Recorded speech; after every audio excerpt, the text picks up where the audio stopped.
from which some good cannot be extracted, but man by nature tends to overlook this.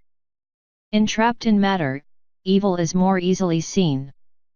Bear in mind that, in even the greatest evil, there is somewhere a speck of good which can be of service if extracted. WSD 20:15 Finally, if seeking a religious master, be careful in your choice. In matters of religion, the whole forces of evil are marshaled to deceive and delude. If one whom you would choose as a master seeks popularity or self-advancement, avoid him like the plague, for he is a false prophet. Chapter 21 A Word to Prophets and Preachers WSD 21:1 The true prophet is a message bearer who has heard a voice crying out across the distances. The message may not be clearly heard and perhaps conveyed with errors and distortion, but if it is the dedicated effort of a sincere man, it must be of value. WSD 21:2 Because there are many false prophets, the words of a true prophet do not lose their value. No man has ever sought to counterfeit a valueless thing. The vine is judged by the drink it produces and not by its leaves and appearance. It is the end product that matters. WSD 21:3 The pattern of the divine design is marvelous and its working intricate. The threads are many, and their preparation involves countless processes.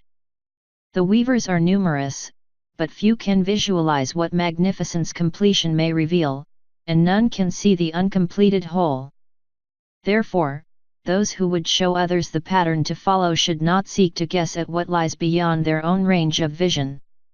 WSD 21:4 So if you are a prophet chosen to guide, do not exceed the scope of your authority or seek to describe things beyond the reach of your light. Go forward with courage and confidence, and the voice of the divine will teach you the signs along the road and make clear their meaning. WSD 21:5 When you stand up to deliver your message, many hypocrites will gather and declare their belief in what you say. The words they speak may deceive you, for they are a cloak disguising their true garb and, because of their hypocrisy, those who would otherwise listen to your words will turn away in disgust. Therefore, when you make converts, beware of including the faint-hearted and hypocrites, for they will only be a liability. WSD 21:6 Do not be afraid to speak up when men will listen to what you have to say, but also know when to be silent and hold your peace. It is futile to waste words when you will not be given a hearing. You will have to contend with many false-faced prophets whose words are beautiful baubles falling from silver tongues. They attract the attention of many who listen for pleasure and so are led astray. WSD 21:7 Some men will come to you declaring that they have been converted to your cause, but the words they utter have no more substance than the breath, upon which the words ride. Their speech does not reflect the image in their hearts, and their hypocrisy places them among the damned. WSD 21:8 Others will come prepared to accept what you say in part only and to serve with reservations. If good comes out of what they do, they consider the effort sufficient, but if they find the going hard, they will fall away. Those are weak characters who can derive little benefit from your teachings, until they first change themselves. The first duty of the good religion is not to preach the divine, but to teach men to change themselves. Its first aim is to develop a better being. WSD 21:9 Do not ever tell others the way to live and how to govern their lives, until after you have put your teachings into practice. First practice what you teach, and then, you can instruct others from your experience. The hypocritical teacher betrays his cause. WSD 21:10 Though you may preach to an audience of all comers, choose your disciples carefully.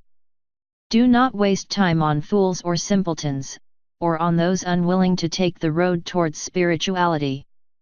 Always explain in such a manner that your words cannot be misconstrued. Do not always expect people to ask for further explanation if they do not understand, for their misinterpretation may satisfy them, or they may be reluctant to speak up. WSD 21:11 Sometimes, a preaching prophet may upbraid his hearers with anger because his heart is stirred up within him, and some may be resentful. They will overlook all his good qualities and search out his faults. Perhaps they will say, "This man preaches forbearance and self-control, while railing against us with hostility and anger." Therefore, before attempting to preach, strengthen your character, so that if you must upbraid people for their ways, you do so with affection and restraint. WSD 21:12 Do not argue hot-headedly or enter into dispute with your hearers, but talk to them in a kindly, reserved manner. Bear in mind that, whatever their belief, it will contain a large amount of good with which you have no dispute or issue. It is the bad, which taints and contaminates the good, that has to be sought out and destroyed. WSD 21:13 Do not enter into discussion or argument with anyone well instructed in another doctrine, unless you are equally well instructed in yours and equally well informed on theirs. In disputes and discussions, the ill-informed man is knocked over with a straw. In the arena of argument, the man without knowledge attacks with a reed. WSD 21:14 Other doctrines have their books, and the best book is the one, which benefits the most. In one book, truth may be described in one way, and, in another book, it may be described differently, but this need not mean that one is right and the other wrong. Truth never goes unveiled, but the wise man seeks her where she is veiled the least. WSD 21:15 The outward vestments of a religion are unimportant, for gaudy ones may hide a festering body, while unimposing garments may clothe a healthy one. Disregard the bottle and give your attention to its contents. A misshapen bottle may hold matured wine, while the well-shaped bottle may contain wine newly pressed. WSD 21:16 If your calling is to preach, then declare to others all the words you believe to be true concerning the divine and the latent divinity in men. Pay no heed to those who would discourage you, and follow the footsteps of truth unflinchingly. The least enlightened are those who close their ears to the voice of wisdom. WSD 21:17 If you have been granted the gift of speech so that your opponents are rooted under a hail of words, do not proclaim a victory. A man is not converted because he is silenced. The advocate who presents the best argument may not have the best case, and he who speaks the right words may not be on the right side. WSD 21:18 Though you cannot reveal the divine design, you can point out the order in the divine dominion. All about, the signs are manifested in the order and procession of the stars and the succession of the seasons, in the abounding beauty and bounty of nature and in the laws that govern growth and decay. WSD 21:19 When the call to the cause is sounded in the dawnlight of the day of truth, preaching prophets will fare forth as harbingers. If it falls to your lot to be numbered among them, then consider yourself honored among humanity. Summon others to tread the way of truth with you, but do so in simple words and with enlightened argument and wisdom.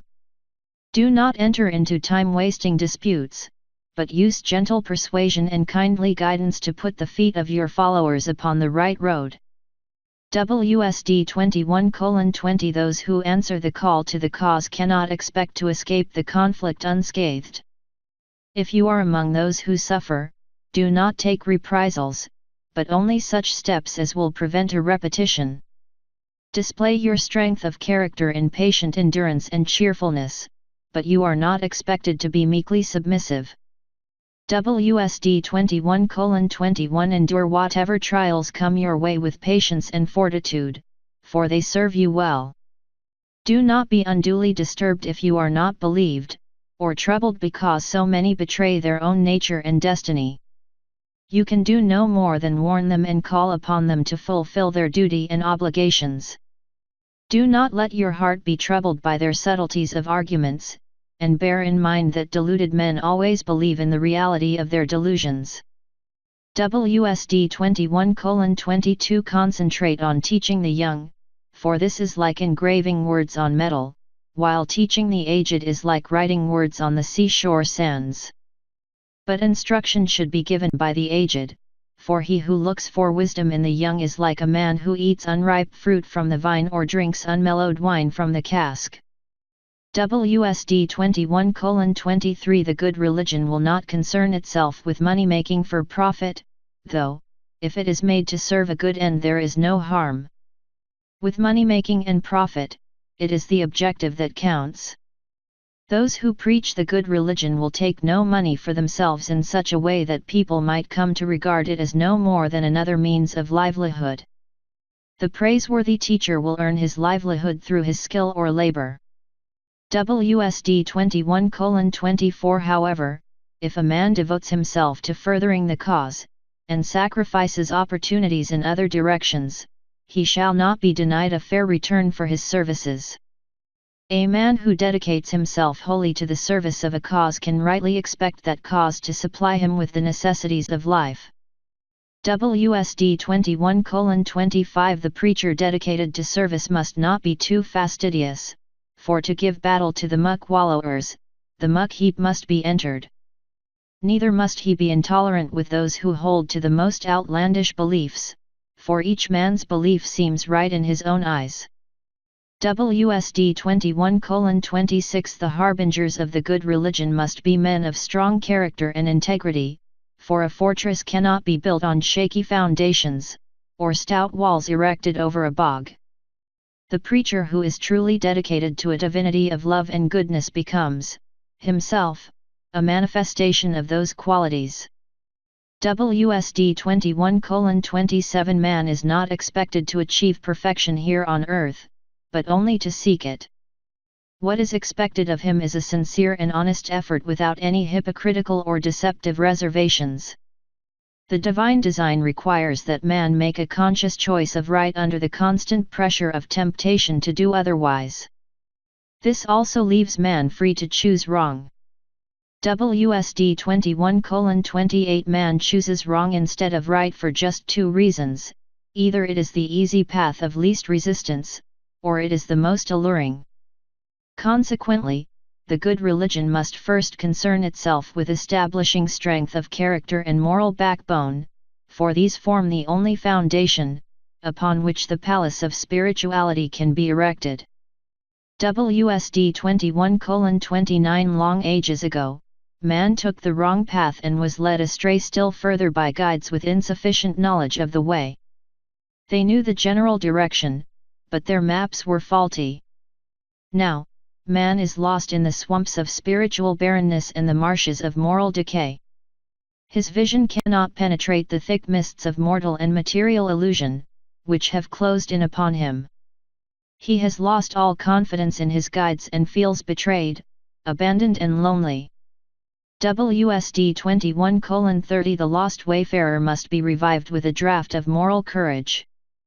He must be strengthened and revitalized with a belief which gives him spiritual backbone. The religions, which pander to the weak characters, to the meek and servile, the ignorant and unthinking, must be discarded. Man must be given what he needs, not what he deserves. He must be taught the meaning and purpose of life, so that he no longer wastes it. He must know that whatever befalls him on earth is either decreed or the result of his own actions, but that it may be utilized to his benefit elsewhere. Now, as always, man is taught to seek inspiration outside himself. In the light of the new dawn, he must be taught to seek his inspiration from the divinity within himself. WSD 21:31 This is not the hour of dawning, for it lies still distant, and therefore, these words are no more than an arrow shot in the direction of the rising sun. He who writes them now will never put them into effect, for a child born prematurely has little chance of survival. A ship is not launched on the floodwaters, and a harvest is reaped only when the seed is sown in its proper season. WSD 21:32 Do not be downhearted if the results of your preaching cannot be seen, for be assured that if good is sown well, it will surely take root. When your hearers are men of intelligence, speak to them profoundly, but if they are men who toil, men not gifted with intellect or well endowed with words, instruct them by parable and with tales drawn from their own background. He may be turned to account. WSD 2133 When the divine intends to call a man to high service, that man is certain to be the first disciplined by suffering. He may be tested by bodily labor, by hunger and privation, or he may be tried in the fires of trouble and distress. His every undertaking may be confounded and every effort frustrated. By such means his character will be strengthened and his resolution intensified. His understanding and compassion will be increased.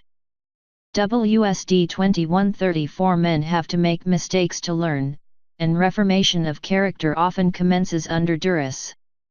Yet, it does not follow that all derive benefit from the tests of life, for many weak characters succumb before them, and then, their weakness swallows them up. The benefit comes to those who realize benefit is to be gained and who look for it, or to those who, unconscious of benefit, still rise above their trials. WSD 2135 Nothing is wrong with the spiritual realm, and nothing is wrong with the world except through man's own actions. What is wrong and must be remade is man, himself. The good religion must, therefore, teach man to be happy and contented within himself and to rise above his environment. Too many lack this ability and are happy only when circumstances and surroundings are favorable, but they soon become depressed and sad when things go against them or are not to their liking. Despondency and worry arise when a person's thoughts are completely self-centered, and harmful desires arise when they seek selfish gratification. To seek the things and circumstances that please and to shun those that do not is taking the slippery path leading to the pit of sorrow. The road to degeneracy is wide, smooth, and downhill all the way. WSD 2136 Men must learn that, while they traverse the arid desert of materialism, they must expect to suffer the thirst pangs of unquenchable desires and unsatisfied urges. Their feet will always drag heavily through the sands of sorrow and suffering. Only when they come to the cool waters of spirituality can they rest, refreshed, and satisfied. The dust storms of passion, the mirages of deception and illusion and the dark cloud of mortal ignorance must be penetrated in order to glimpse the light of divinity beyond. The phantoms of sense fallacies must be recognized for what they are, unimportant things without substance. WSD 2137 Things come into being because they are needed and necessary, and when the good religion opens its arms to men, it will be for this reason.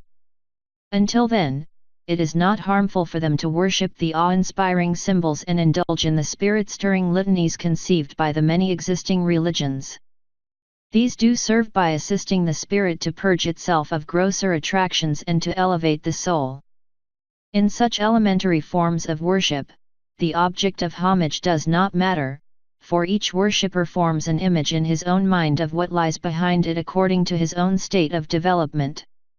In this manner, the way is prepared for the coming of the light. WSD 2138 No activity of man is so wrapped in ignorance, so inept and harmful as religious intolerance or prejudice in favor of one outward form of worship as against another. All who worship are seeking the same destination, and each takes the road he thinks most suitable. Men are led by phantoms to fight for dimly revealed causes and end up consumed in fiery pits of hatred. Why have they chosen one side rather than the other? Only because the particular religion they support is an accident of birth and upbringing. Man weaves his sorrows from the very materials given for his adornment and glorification. WSD 2139 The answers given by all true religions are inspired by the desire to meet particular needs. These needs differ according to time and place and the condition and development of men, but all true religions have this in common: they come in response to something upsurging in the nature of man. When the rites of a religion are performed without thought and its ceremonial becomes meaningless, then that religion is ready to die. Chapter 22 The Good Religion WSD 22:1 This is not a recipe for salvation, nor a formula for blind belief. It is not a matter of doctrine alone, and dogmatic belief must not be rigidly imposed, though loyalty and unity are certainly to be expected from those who follow its light. The good religion is not so much a belief or doctrine as a way of living. It is the way of life of a company of kindred spirits headed for the same destination and all sharing the same adventure, with its hazards and excitement, all seeking the best road together. WSD 22:2 It is not a religion of gloom and despair. It does not seek to placate or coerce any being, for it serves a divinity above such things. It is not a religion reveling in servility and meekness, instead, it seeks to reveal the greatness of man. It is a religion of joy and hope, of high ideals and aspirations.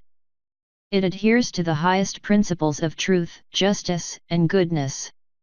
It aspires to the greatest good for all mankind and believes in the sanctity of life, love, and family.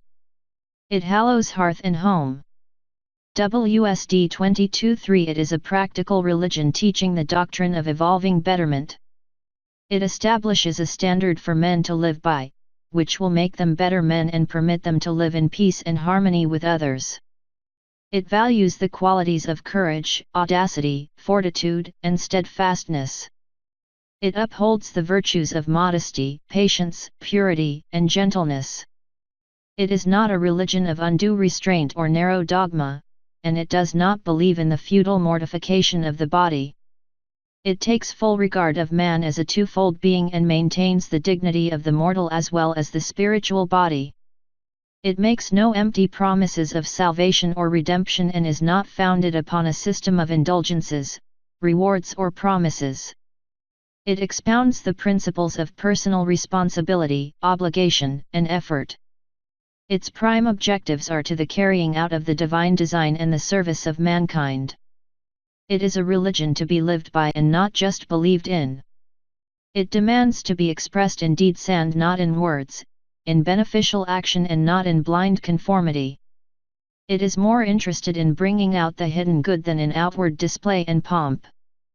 The good religion concerns itself with whatever is necessary for the unfolding of the Spirit, and its aim is to spur man upward to divinity.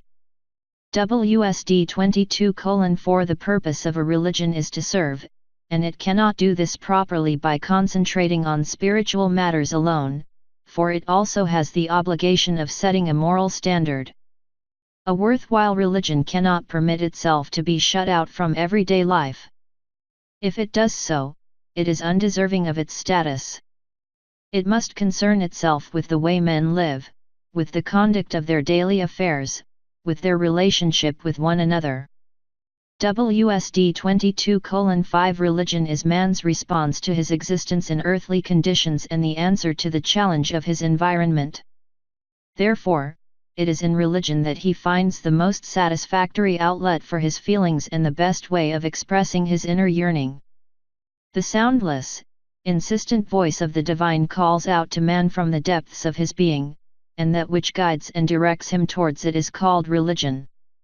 WSD 22:6 The divine is hidden from men and veiled behind the firmament, and this separation, this feeling of being cut off, is the source and basis of religion. The divine and man, fire and spark, now sundered apart, crave to be united, and this craving expresses itself as religion.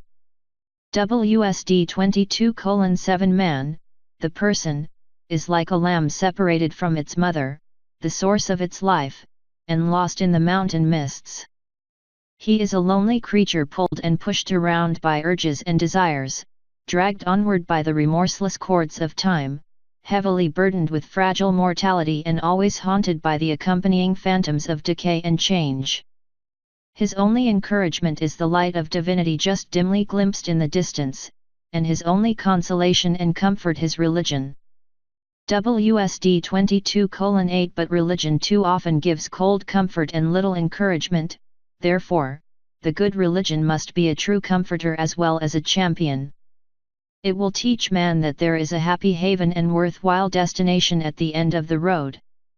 It will show him that it is futile to try and run away from life and that its trials are inescapable. Life is given to man with intent and purpose. And he can achieve divinity only by first experiencing the realities of existence here and rising above them. WSD 22:9 The standards imposed upon those who follow the light of the good religion will be those already set out in the sacred books of times gone by, for wisdom is not a callow youth. Such standards should not weigh too heavily on men, as do some enforced under the cloak of ignorance. This is the religion of the light, and it accords with the natural tendencies of man.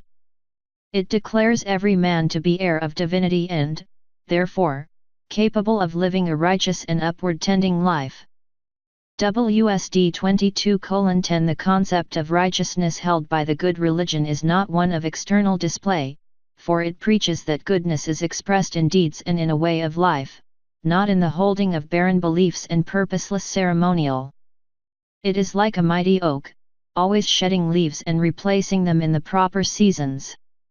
Its roots keep spreading out into new ground, but its trunk is always strengthening and growing greater. WSD 22:11 The good religion believes that man is the instrument of the divine and his deputy on earth, that man is entrusted with certain responsibilities and duties, which he can shirk only to his cost, that the soul is immortal and the body mortal, and that man can achieve divinity only through his own efforts. He can be saved by no one except himself. WSD 22:12 There are those who prefer the worship of many lesser divinities, and those who divide their belief so from one come many, and each is content with his portion and derides that of others. The many divinities are like mirages across the sands, which appear to offer cool waters, but no man ever found refreshment there. When darkness falls, the mirage disappears, and he who trod the sand towards it is lost. WSD 22:13 Men have to be organized in worship as in all things, but this is not so much for their own good, though this is often made the excuse, but to check man's inherent tendency towards irresponsibility and apathy. While it is true that the less responsible and resolute men are, the more they have to be organized and controlled, it is also true that the more they are organized and controlled, the less responsible and resolute they tend to become. In this as in all things a balance must be struck. Therefore, when a religion teaches that men should be responsible and resolute, it should not seek to organize and control them too much. However, it must also be remembered that without leadership, organization, and discipline, no battle was ever won. WSD 22:14 The good religion must do more than produce good men. The popular religions within the confines of civilization already produce good men, but they do not produce divinely inspired men or men who rise even above goodness. WSD 22:15 The good religion will not accept the doctrine now preached that the man who suffers is one who has done wrong or offended some divinity. Instead, it will declare that the man who suffers is undergoing one of the inescapable tests of life and may be one chosen for higher service. However, it should acknowledge that this should not lead to suffering being accepted passively. Not only must suffering be struggled against, but every effort must be made by others to help the sufferer. The trials and tests of life are not things to be endured with passive patience, they are challenges to be met and overcome. WSD 22:16 The good religion must establish a tradition of service, which it can hand down from one generation to another. It must also establish base within a compatible body of people, from which it can be propagated, not only by preaching and teaching but also, more important, by example. To each of its followers, it must declare the message: whether a man does much or little is not as important as to whether he always does his best and directs his actions towards the fulfillment of the divine design. WSD 22:17 The good religion exists even now, for it is the faith of the few who cherish the seed. It is limited to a small number who hand on the torch, and this must continue until the day already appointed. Meanwhile, mankind is not ill-served by its many religions, but the day comes when they will no longer serve, and that is the day the child of man's ancient heritage will be born. The Britain Book BRT 4:2 After our Lord died, having been hung on the cross outside the city walls of Jerusalem, Joseph of Arimathea took Mary, the mother of Jesus, into his home until John could make suitable arrangements. Then he was called Guardian of the Lady, which title became confused in Britain with that of Guardian of the Sacred Vessel. Table of Chapters BRT 1:1 BRT 1:21 Chapter 1 BRT 2:1 BRT 2:18 Chapter 2 Jesus 1 BRT 3:1 BRT 3:58 Chapter 3 Jesus 2 BRT 4:1 BRT 4:26 Chapter 4 The Writings of Aristoteles BRT 5:1 BRT 5:36 Chapter 5 The Writings of Abaris BRT 6:1 BRT 6:72 Chapter 6 The Writings of Emrys Laka BRT 7:1 BRT 7:70 Chapter 7 The Gorst BRT 8:1 BRT 8:36 Chapter 8 Nobility BRT 9:1 BRT 9:20 Chapter 9 Shards of Wisdom Chapter 1 BRT 1:1 To my stalwart son, always well beloved, I greet you heartily, desiring to hear of your welfare. Be not displeased at my going from Kelshah or my manner of departure, for I first gave your mother and sister over to good keeping in the hands of the good mistress Cotter. BRT 1:2 Verily, such tidings were brought to me by diverse persons of the craft on matters of our abiding concern, that I was beholden to come hitherwards. Nor durst I now go hence, for the charge remains, lying heavily upon my breast. BRT 1:3 As for Hempshill, he lied to us, for he is a knave and a churlish one, and we were fools to be deceived by his wild tongue speaking such wild language. I will entreat with the bailiff, and mayhap he who stands in the Lord's place will abide my supplication. BRT 1:4 As we planned, you do thereafter, but I pray you beware in what manner you walk, for those, among whom we walk are full black-hearted and enwrapped in the ways of wickedness. They desire an end to all things, in which we hold fast, but are not as staunch that they will set upon you in a manly way but will start out upon you like lurking footpads.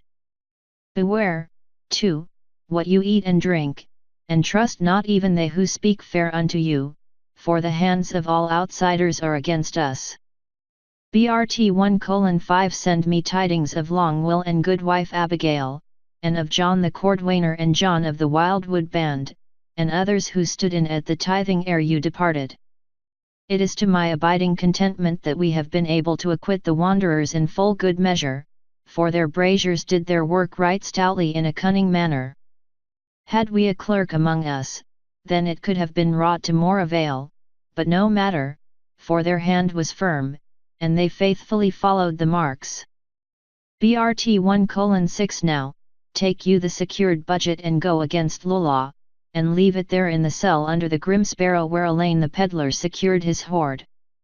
BRT 1:7 In the books of Britain it is written, Eliad came seaborne in a ship of Tarsus from across the Sea of Wicta, setting up at Raphania in the land of the Wains. From thence to the river Tarrant, which flows between the kingdom of Albany and the kingdom of Corin, Albany being the land between the Isen and the Icta. Passing Ivern and Inzels, south of the Cathy Bellin, and then past Dins Olin to take water at the town where ships traded, standing at the foot of the red cliff and Sabrith between the two white ones around the extreme of the world to the northern Icta in Siluria. Here, they were unwelcome, but were permitted to take water and wood and to trade for meat and grain.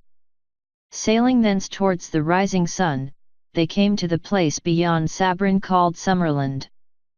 BRT 1:8 They were coldly welcomed by Homodren of the chariots, but in the kingdom of Arviragus they came under the mantle of the high druid of the south, whose ear was inclined towards them, for he understood full well the nature of the three-faced god.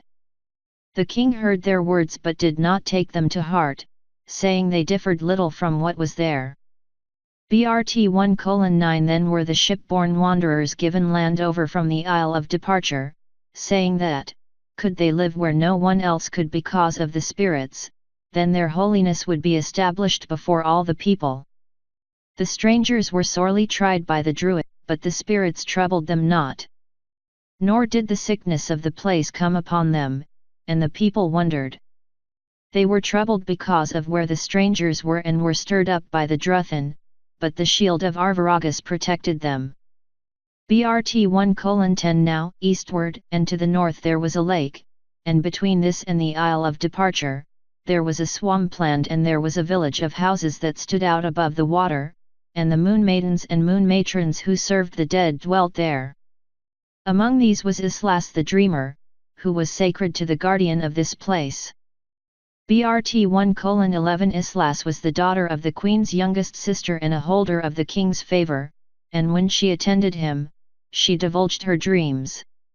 It happened that she dreamed the same dream thrice, and this was its manner as she told it to the king. Behold, I saw a moon which had 3 changing faces, and, as I watched, the changes the moon itself changed and became a sun, and within this sun was a face of a god. As I looked long on this sun, another sun appeared, and such was its brilliance that the first sun appeared inferior in brightness. Then, the two became one and its brilliance filled the sky. In the midst of this, I saw the king and many Druthin and priests of the strangers. Then I saw a great battle sword, and the brilliance faded, as did the figures, and only the sword remained, from which blood dripped drop by drop. Then, too, it faded. BRT 1:12 The king took heed of the dream and gave the strangers land beside the summer house of the king, which could be reached by ships.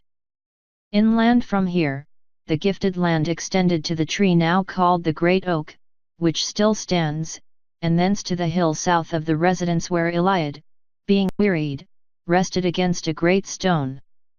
Beyond this was an avenue of standing trees and oak trees placed one and one, and the gifted land came up against this.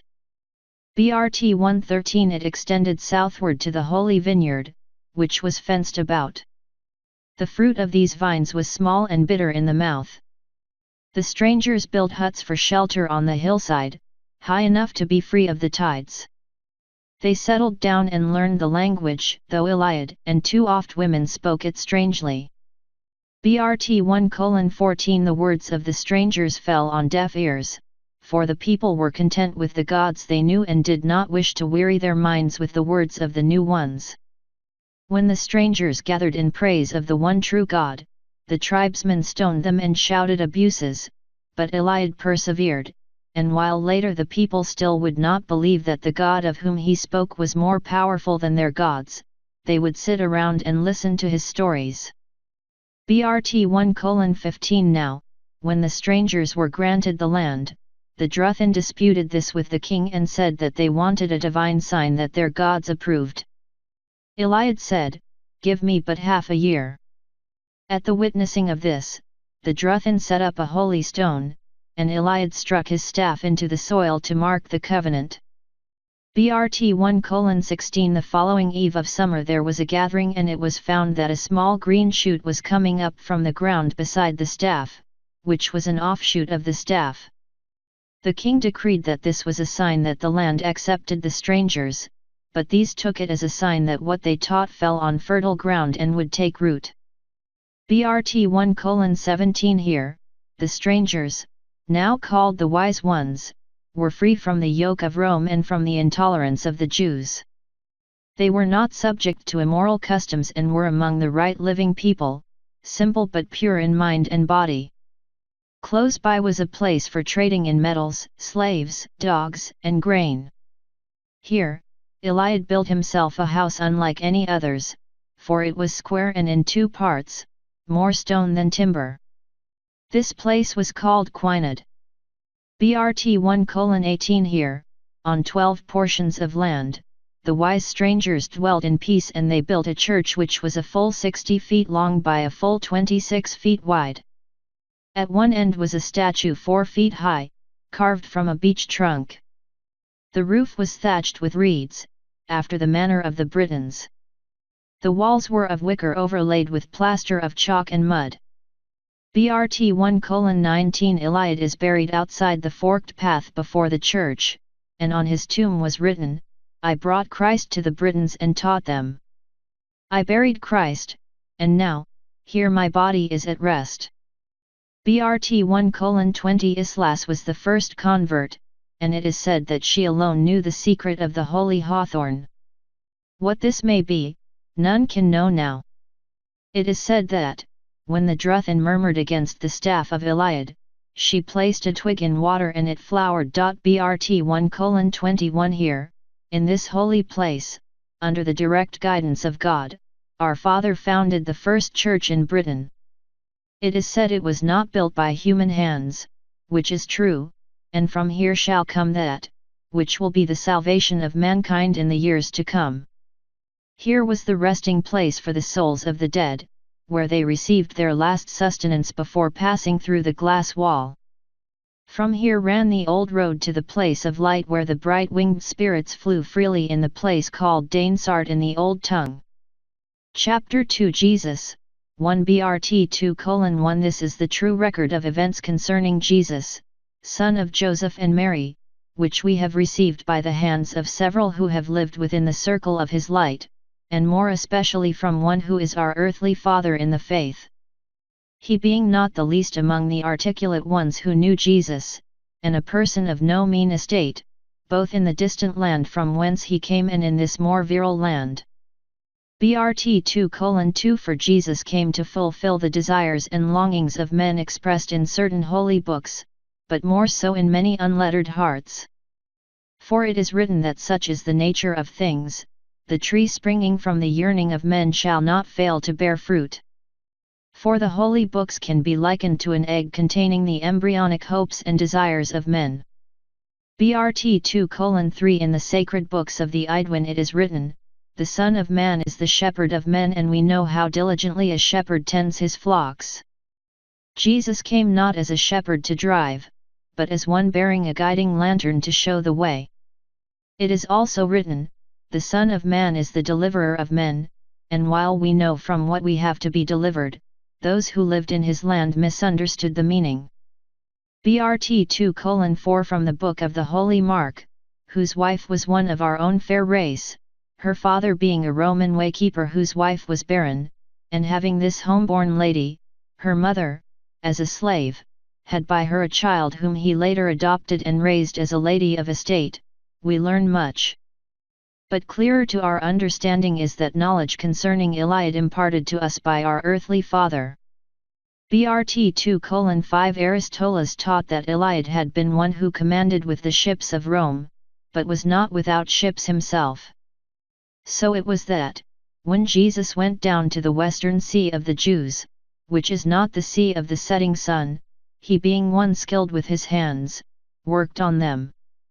Jesus was brawny built and not one to take money without labor. BRT 2:6 Jesus, our Master, light of our life was hung on the shameful cross in his 27th year, this being the 1099th year of Britain, in the reign of Tiberius, ruler of the Roman lands to the east. BRT 2:7 Within a year, Eliad and others departed from their homeland shore by ship, and though this was demasted in a heavy storm, it made safe haven in Sankel. There, he and his son were joined by several other holy persons. They tarried a while before crossing to Laidlow, from whence they took a ship to Tarsus. BRT 2:8 In the year of Britain 1112, our father came from Rome with others, because of the decrees of Claudius, ruler of all the Romans to the east, seeking refuge beyond the oppression of Roman might, where the true light could burn undisturbed. But the circle of Roman might spread ever wider, like a thrown fisherman's net.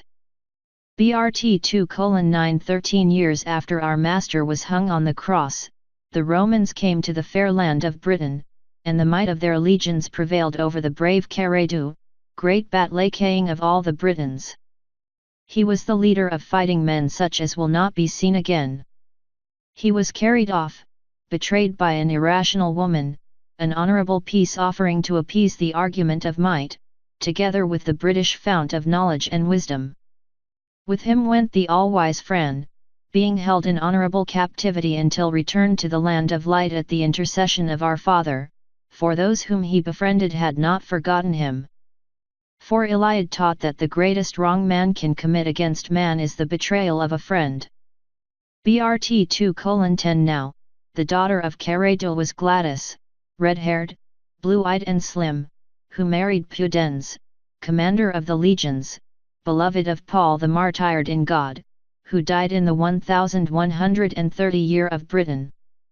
Lean, son of Caretu, brother of Gladys, being the first Christian in Rome.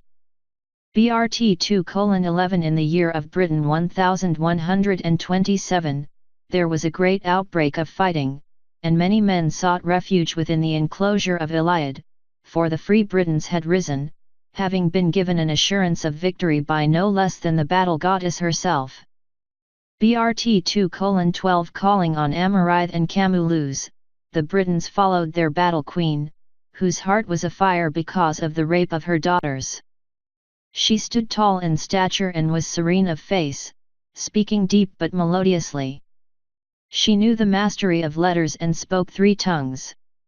She had fair hair hanging to her hips when not battle-girded. Her head was circled by a golden war coronet and her tunic was of green and brown interwoven in the manner of men. She wore a short cloak of purple.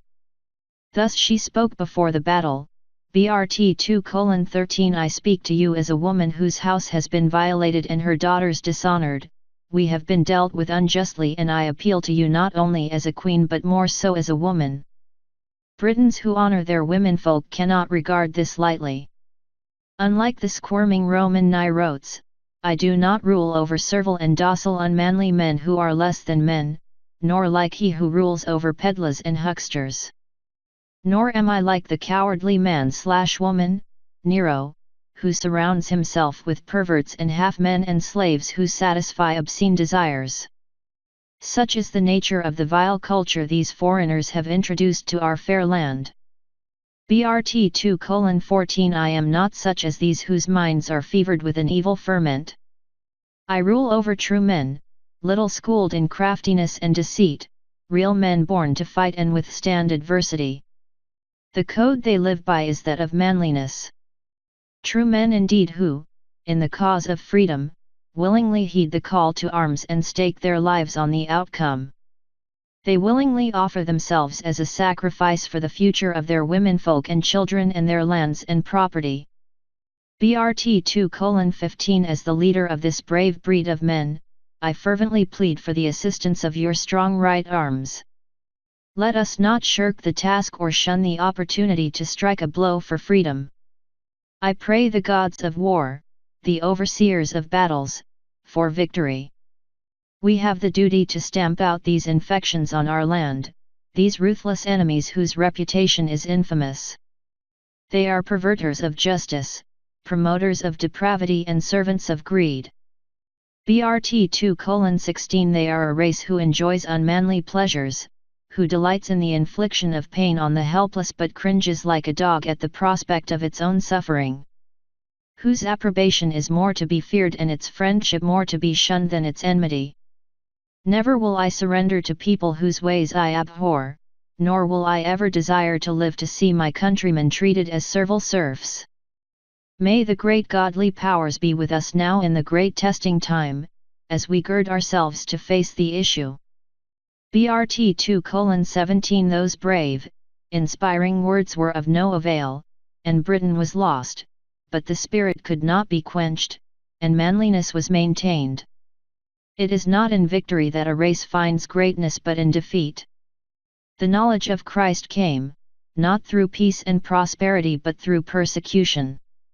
That, which is written is not a tale of victory, but of the glory that resides in defeat. The books, which are the recipe for victory are written by defeated men. BRT 2:18 I, Elfid, write these things, but they are not from my own heart but come from the hand of others. This is that Elfid who married Marcella, maid of Iltid, after the death of her husband, who tripped over a stone and fell on a spike and died bent like a bow. Chapter 3 Jesus, 2 3:1 Jesus was the son of Miriam called Mary, by Joseph. His brothers were Jacob, Joseph, Simon, and James. He was born at Bethlehem. In the days of his youth, the land rang with the exploits of Judas the Galilean, who preached that there was no ruler but God. He was called the teacher of righteousness in his day. 3:2 Joseph, Jesus' father, died when Jesus was 16. Mary, his mother, did not like his inwardness, his long silences and his solitary habits. She rebuked him for being a tardy breadwinner, but this was unjust, for he excelled in his craft. She could not understand her strange son who was unlike the others, and she wanted a practical man, not a dreamer and preacher. 3:3 Jesus had spells of rapture, and his male kinsfolk declared he was out of his mind, so they sought to have him put under restraint. But the womenfolk said he was harmless, and in cases such as this, their words colored the law of the land. Jesus loved his Father, who had taught him his trade. He consoled himself with the scriptures which said, "I will become his father and he shall be my son." 3:4 Jesus early became a wandering carpenter and then joined the Nazarenes. There was excitement in the land because it was said that the prophecy of Daniel was to be fulfilled in these times. The conditions of the times fulfilled the predictions. 3:5 Then, Jesus went into the wilderness beside the Jordan. He joined the society of saints, which was beside the sea of heavy salt. When he came back to the Jordan, he no longer retired within himself, but was a man of direct and forceful speech. He was decisive and commanding. 3:6 The people called him the Galilean because he was raised in Galilee, and they sought to name him the man of messianic hope and the suffering just one, when Judas the Galilean was dead. Some thought he was the warrior Messiah, but he rebuked them, saying, "I am he of whom it is written, he shall judge the poor rightly and reprove those who oppress them. He shall smite the earth with the rod of his mouth and slay the wicked with words that issue from his mouth." 3:7 He wrought cures, as did many others in those times. The Levites put out that he did not as they, but by the power of the prince of darkness. But Jesus said that such was blasphemy, as the healing Spirit of God was strong within him. Therefore, such an accusation was a sin, but they mocked him. 3:8 He was a true man, a good organizer, strong, alert and resourceful. He had determination and courage, though withal, he could be gentle and compassionate. He was inflexible in purpose, yet, he could bend before the storm and survive where the stubborn man would go down. 3:9 He stood firmly against the holy men of the Jews, whose seeming holiness was but a cloak, for it was something that flourished only in the public eye. It was woven with self-righteousness, lined with intolerance and sewn with threads of sadness. Good men do good deeds out of the sight of others and gain merit from their selfishness and sacrifices. 3:10 One came to Jesus, saying, "Lord, I give many gifts and alms to the poor. I am ever giving to the needy. I am a rich man, but my riches have come by lawful means. I have traded with ships and encountered dangers to accumulate them. Having gained wealth, I live in moderation, supplying only my moderate needs. I give the rest to the needy poor, and I am ever ready to serve the deserving. Am I then a sinner?" 3:11 Jesus said, "No, by giving with discretion and making such sacrifices, you gain merit, and there is no harm in seeking riches for worthy ends. It is the love of money for its own sake that is productive of evil. The evils of riches arise from their misuse. If a man gains wealth in a lawful way and does not live in luxury, supplying no more than his moderate needs, serving the poor and deserving with his surplus, then he does no wrong." 3:12 A teacher of the Jewish way said to Jesus, if God is so great and all-knowing, why does he not strike down the wrongdoer? Why does he withhold his justifiable wrath when the wicked man swallows up the man who follows the path of goodness? Is he not the God of justice? Jesus replied, Justice is not a thing of the time. Though the mills of God grind slowly, they grind to perfection. Life itself metes out justice. The justice of God adjusts the injustice of men. Were this not so, I would not have come. BRT 3:13 Jesus was then asked if he was one with God, and he answered, It is not in me to state that, which I know to be untrue, and truly there can be but one God alone. Because I have been granted visions and insight into things unseen, and unknown to other men, what manner of man would I be did I claim equality with God? I have spoken only that which I am bidden. I have said, Worship God who is my Father and your Father. Does this then raise me above other men? I have proclaimed all men my brothers, and if I have said I am even as God, then truly I have raised them up also. Yet, this they cannot see, or is it that they fear the burden of their own godhood? BRT 3:14 Jesus came and was like the slasher, which clears away the useless undergrowth in the forest of life. He uprooted and burned that, which was unproductive. He planted good trees, but the undergrowth returns. It is a time for the activities of good men. Jesus found pearls by the seashore. He sowed the good seed in the hearts of those who followed him closely. Many of the rich became poor. BRT 3:15 He came and separated men out from the errors of the world. He brought men a mirror, into which they could look and see their own divinity. He opened a door now open to all, and those who choose to pass through stand on the road to the eternal. He raised up the fallen and healed the afflicted. He woke those who slept and reminded those who had forgotten. He enlightened the righteous and gathered in those who were lost. BRT 3:16 To what can he be compared? To the great sun that shines down, giving joy and life to all living things. To a great river giving gladness to men and the waters of life to beasts. To the good husbandman who cherishes his fields and tends his flocks. To the men of the forests who care for their trees and thankfully gather the fruits thereof. BRT 3:17 The sun shines today, and the air gleams with light. The earth puts forth blossoms, and the seas are calm. The waters flow clearly, the birds sing and the gloomy winter has gone. Hope dawns, and so it is with the Son of Man. BRT 3:18 The tree of glory has been planted and will survive, for it is well serviced. Its servants are dutiful. So let it be like the holly, whose leaves are not shed in summer or winter, which stands with weapons ever ready in persecution or freedom, in good days and bad.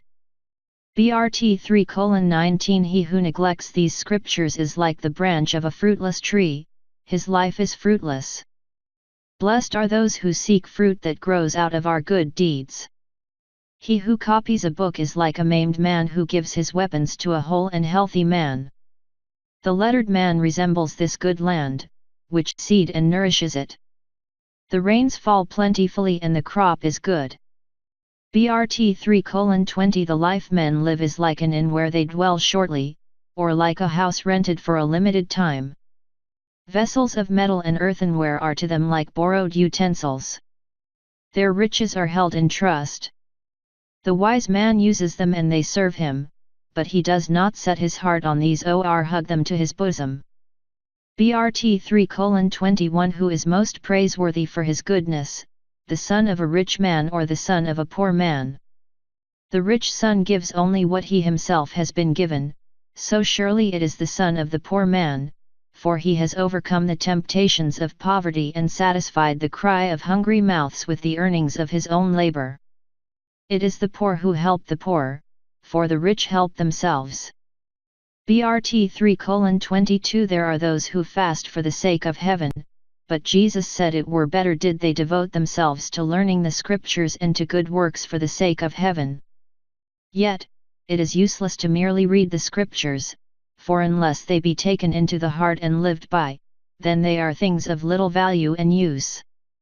The value of all sacred writings lies in what people do with them. More important still is what the scriptures do to the people. BRT 3:23 A man asked Jesus, Lord, what does it mean when it is written that the iniquities of the fathers shall be visited upon the children?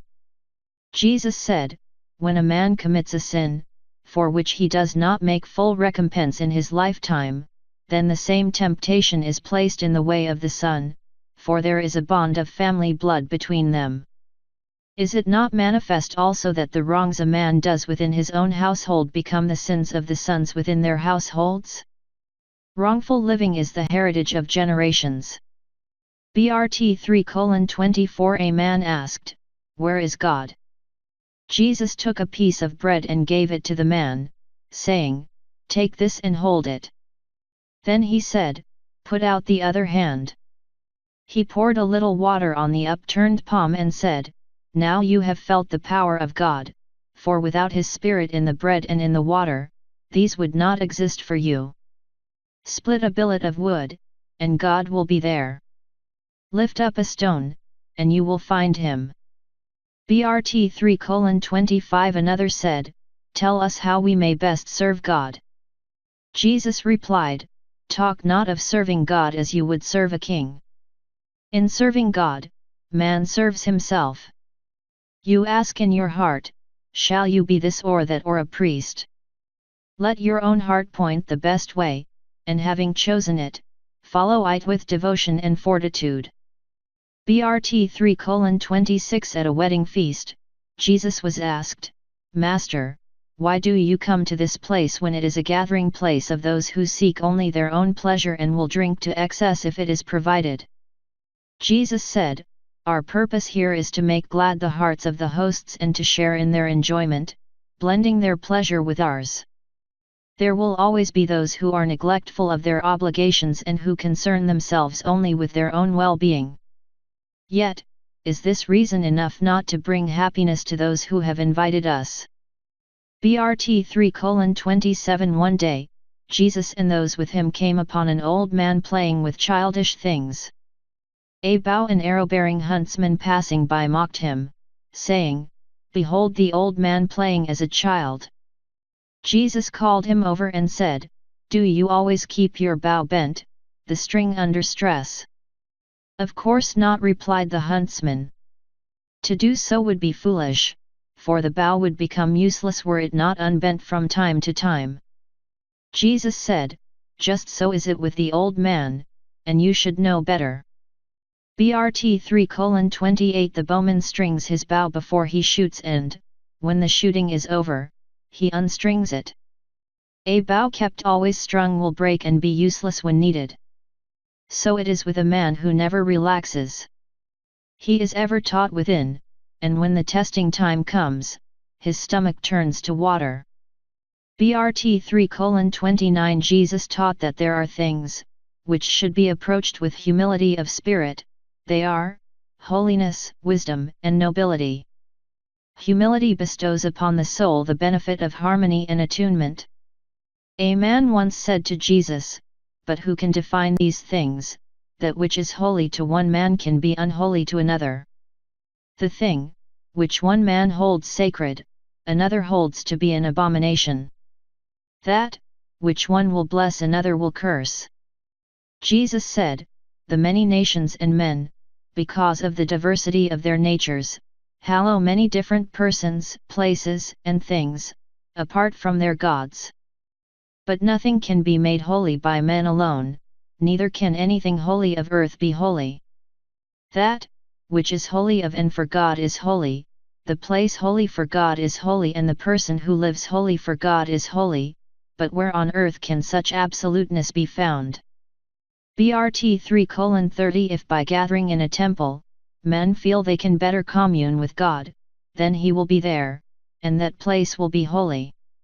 If within a circle of stones or before a symbolic image, the soul of man may be stirred to attunement, then God will not absent Himself because of the nature of the place. He will meet man wherever man earnestly prepares for his coming. Though the temple may be holy to one man and the circle of stones to another, both places will be hallowed by God, if therein, the souls of men are elevated to commune with Him. BRT 331. A structure of splendor, magnificent in its architecture, called holy by men who worship there, if their spirits remain asleep and unstirred, will not be hallowed by the presence of God. He does not honor places where men just congregate, where their voices alone are raised in worship. He hallows the place where their souls and spirits are uplifted as they seek communion with Him. A holy place is where the uplifted spirits of men blend with the nature of God. BRT 332. A man asked, "What of wisdom? Has this not been plentiful in the world since the days of the great enlighteners, of whom Solomon was deemed the greatest? Even before him, there was much wisdom, yet is earth a better place for this? What has it contributed to progress?" Jesus replied, "Alas, never has there been a shortage of wisdom in the world, but always there has been too little in the hearts of men. Wisdom is not something written in books, but that, which is conveyed from the book of the heart. It is a way of life." BRT 333. All the wisdom of the past, held in reverence by some, was easier to write than to live by. Yet, following it is the only wisdom. Wisdom, however, is more than the thoughts of the wise, it is the accumulated philosophical knowledge of mankind winnowed by the wind of practicality. BRT 334. Nobility is an attribute of the soul, and no man has this by right of birth. Nobility demonstrates an ability to live and act according to the high principles. It is expressed in deeds, outlook and bearing, in the manner of life and relationship with others. That, which ennobles a man is his recognition of something to love and strive for outside of himself. Nobility is the subordination of self to principles. BRT 335. Jesus was one, in whom all the virtues came to fruition, and His gentleness drew to Him all His neighbors. In His presence, even enemies were reconciled, and this presence alone brought tranquility to a restless and sorrowful heart. In the street, even the little children followed Him, just to touch His hand.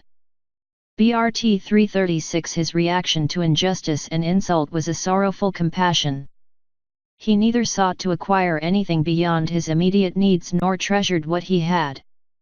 Beneath his soft exterior was a rock-like, immovable determination immune to oppression and suffering alike. Despite his gentleness he could act decisively and swiftly, and when he had cause to strike in the name of justice and right he never avoided the issue. BRT 337. His mind and wit were like the lightning flash.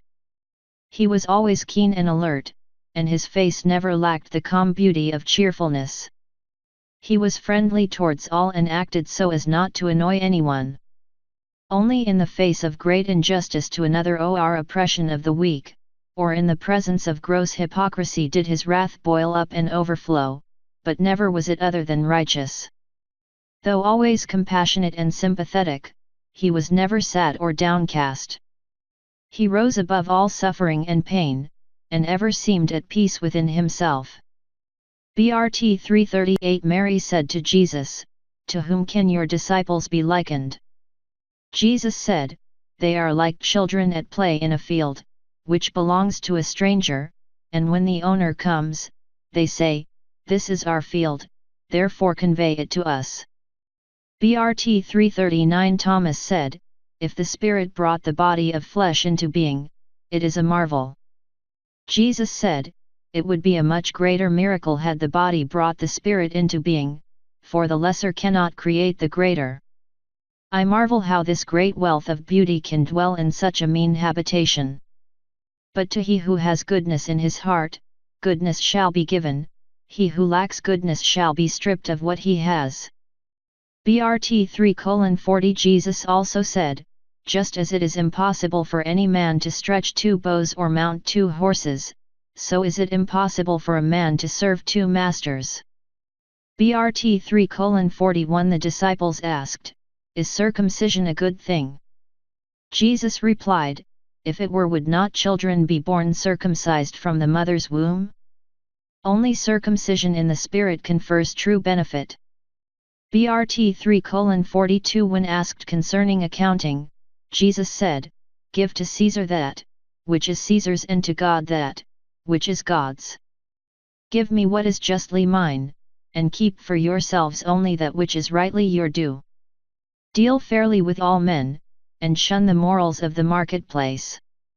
Do not become like the Samaritans who, loving a tree, hate its fruits, or loving the fruit, hate the tree.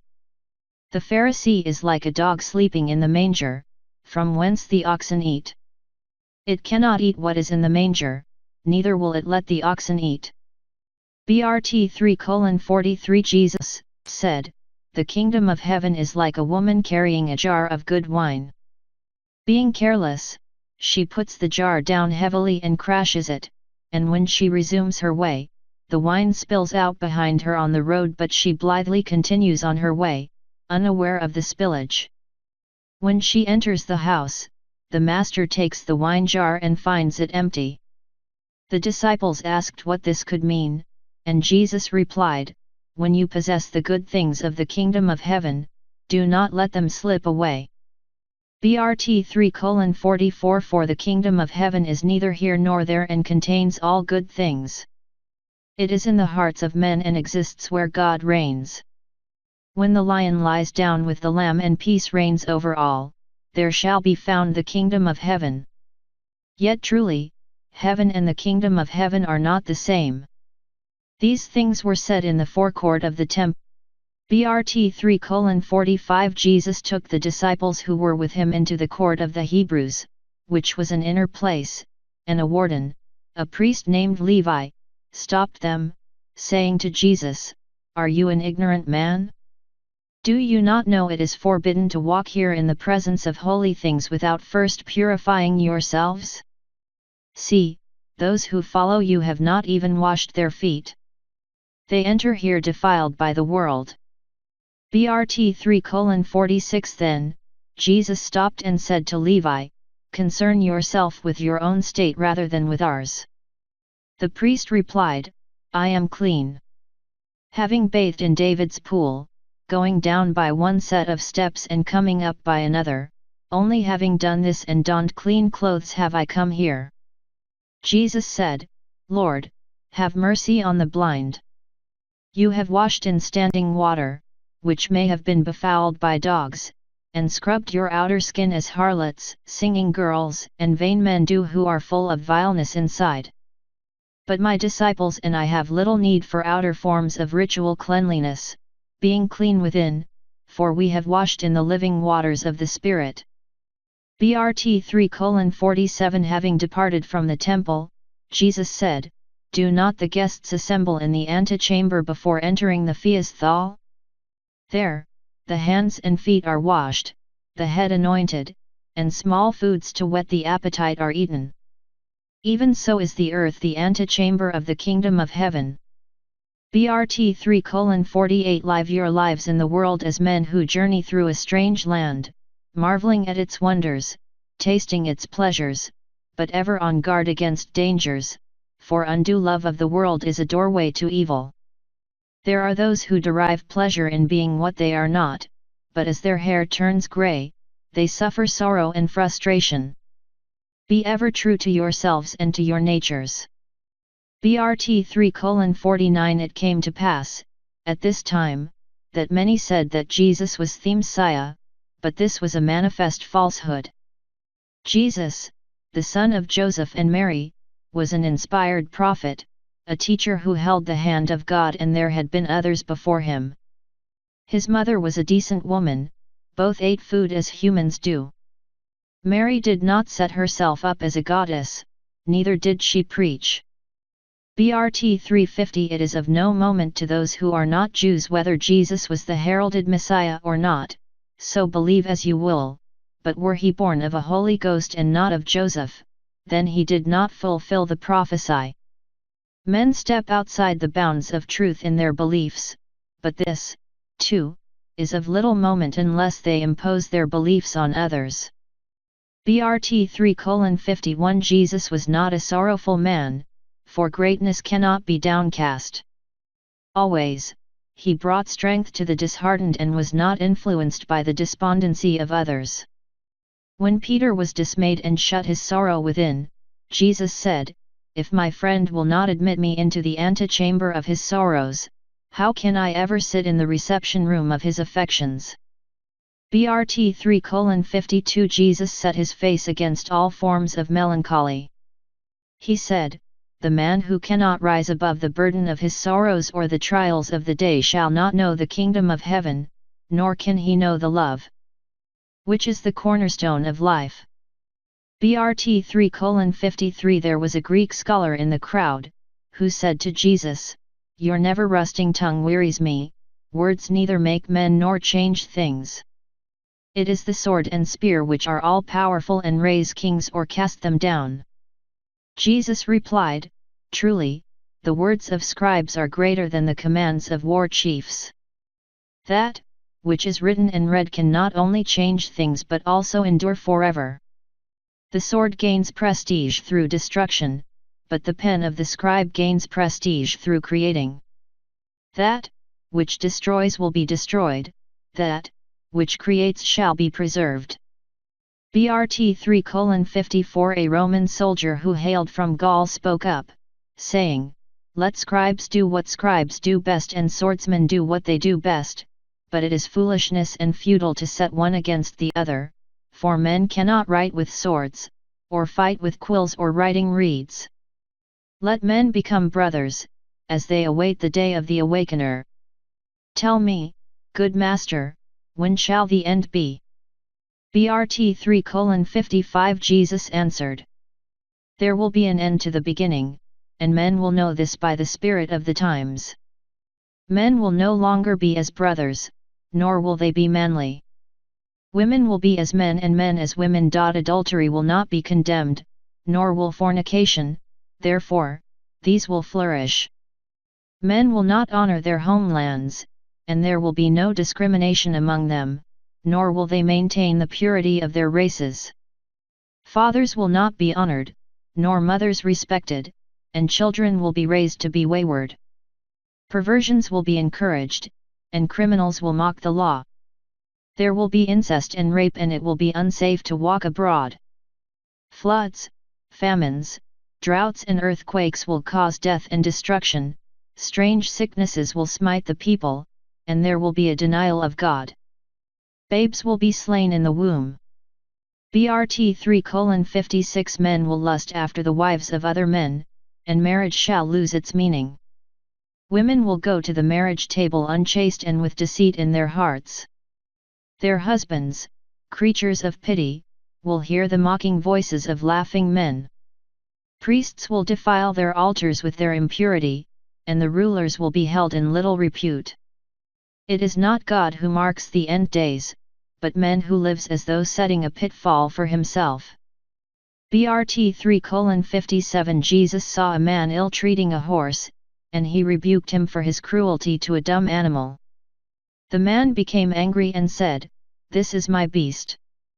Jesus said, "You are wrong, it is God's creature, and I, as his servant, am here to protect it.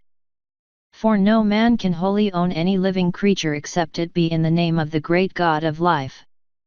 BRT 3:58 This has been copied and edited as found. It appears to have been preceded by a document entitled, The Sayings of Jesus. For some reason, it has been cut up into pieces, each containing just a few paragraphs. Included were other scraps from some much later source, which, for various reasons, are suspect. The latter part of this manuscript is probably a late if not modern edition, but it may have been rewritten from some older material. This has not been altered and is included under the authorization given to the compilers. Chapter 4 The Writings of Aristoteles BRT 4:1 This is an account of the coming of certain wise strangers to the sea-girt realm of Britain. Taken from the books of Britain and rewritten into the appendices to the bronze e-book. This being that part safeguarded by Roland Gasson.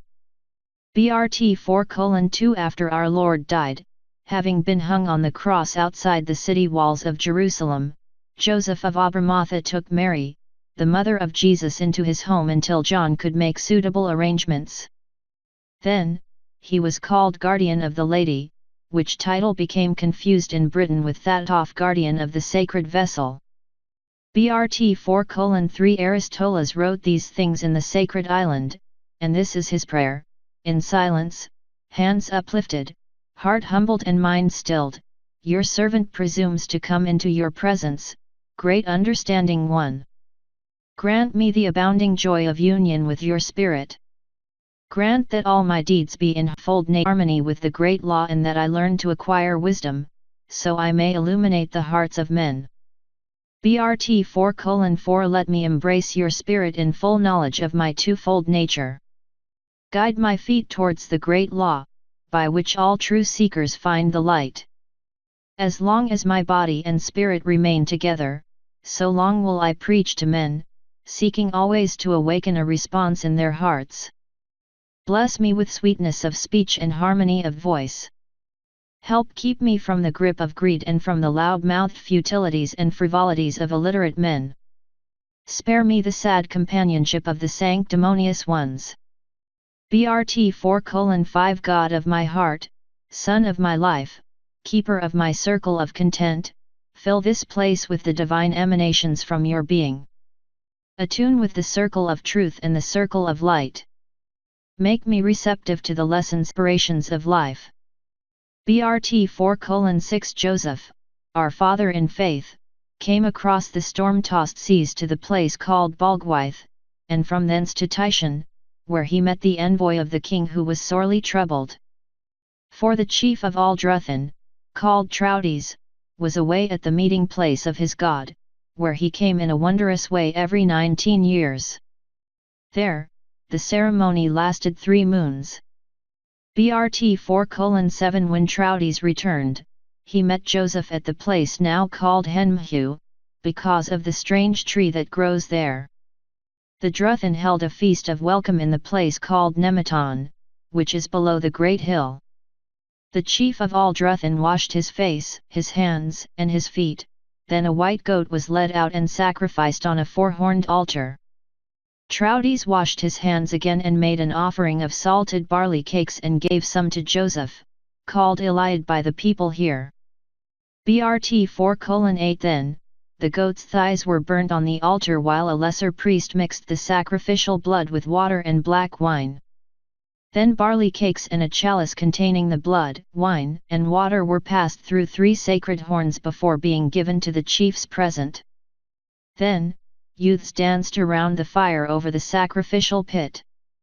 BRT 4:9 Then, priests of a lower order prepared tables for a feast while the common people sat around on logs made smooth at the top.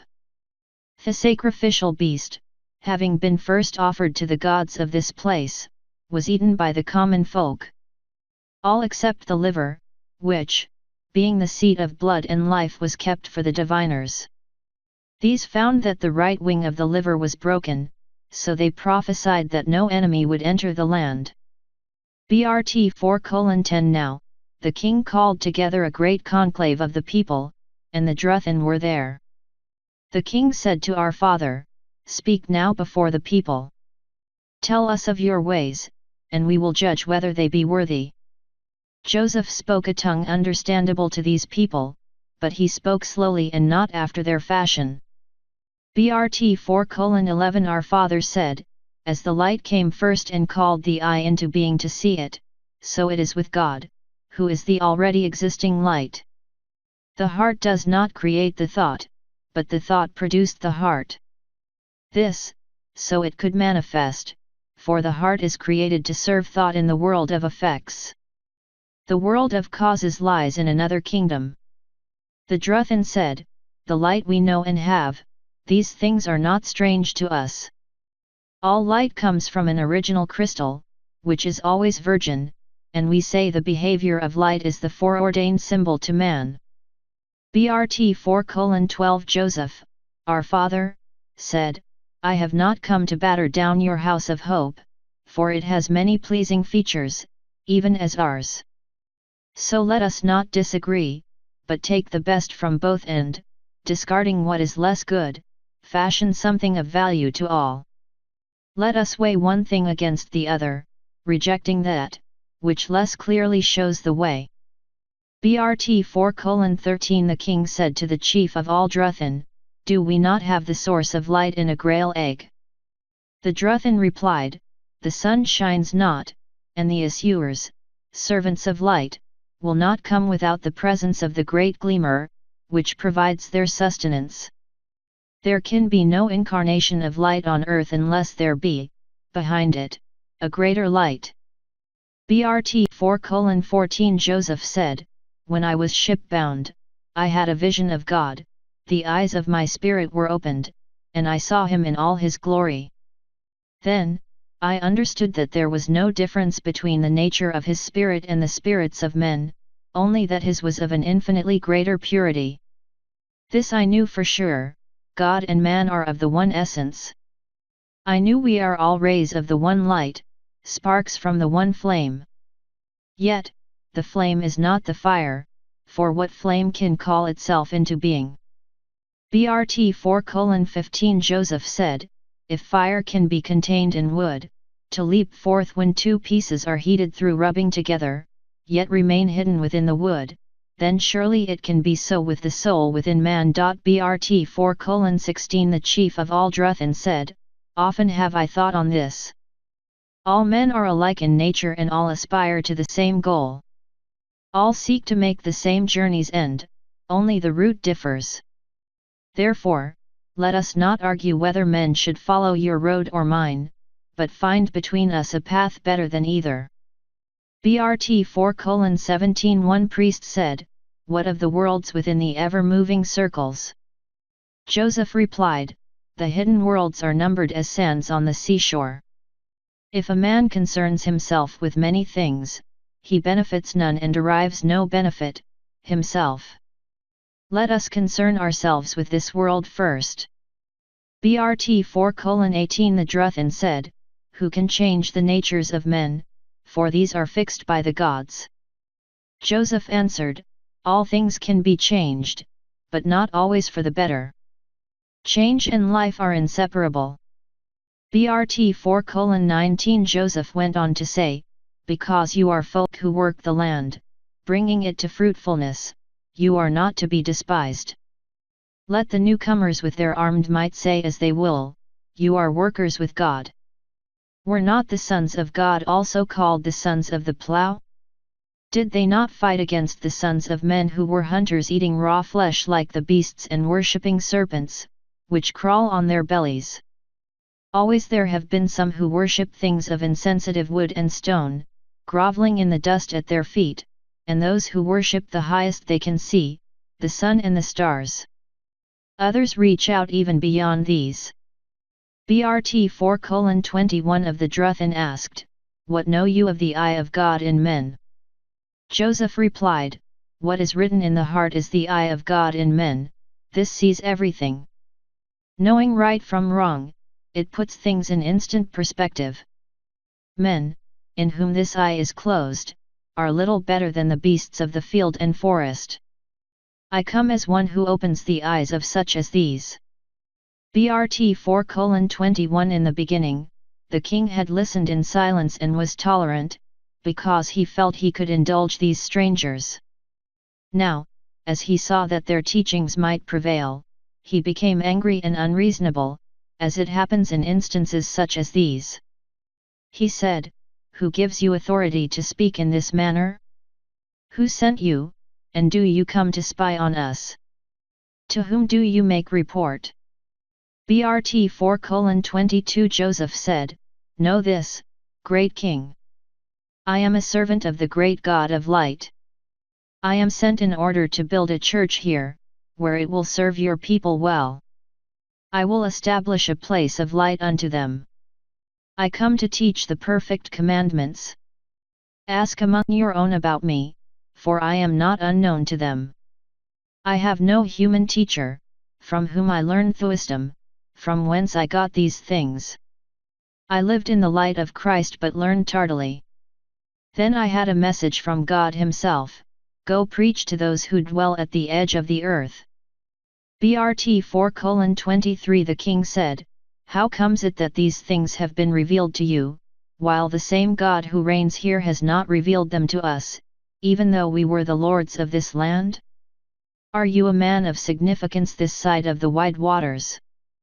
BRT 4:24 Joseph answered, those who are established in the God of light need no mentors, and they take pride in their insignificance, for it is said, the first shall be last and the last first. The lowly shall be raised up and the haughty cast down. We do not seek after gold or worldly possessions. Of myself, I have no power, but I have power from God. It is God who commands, and it is He who makes a true man of God. BRT 4:25 There was much talking and long discourses on the nature of God, and the Druthin challenged Joseph to produce him, saying, though you decry our images, yet we do have likenesses of our gods, while you lack even these. Your words are mere puffs of wind.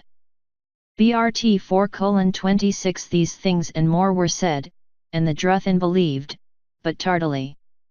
Then, at the midsummer festival the chief of all the Druthin collapsed on the processional walk, denying himself the reviving draught prepared by Islas, his daughter.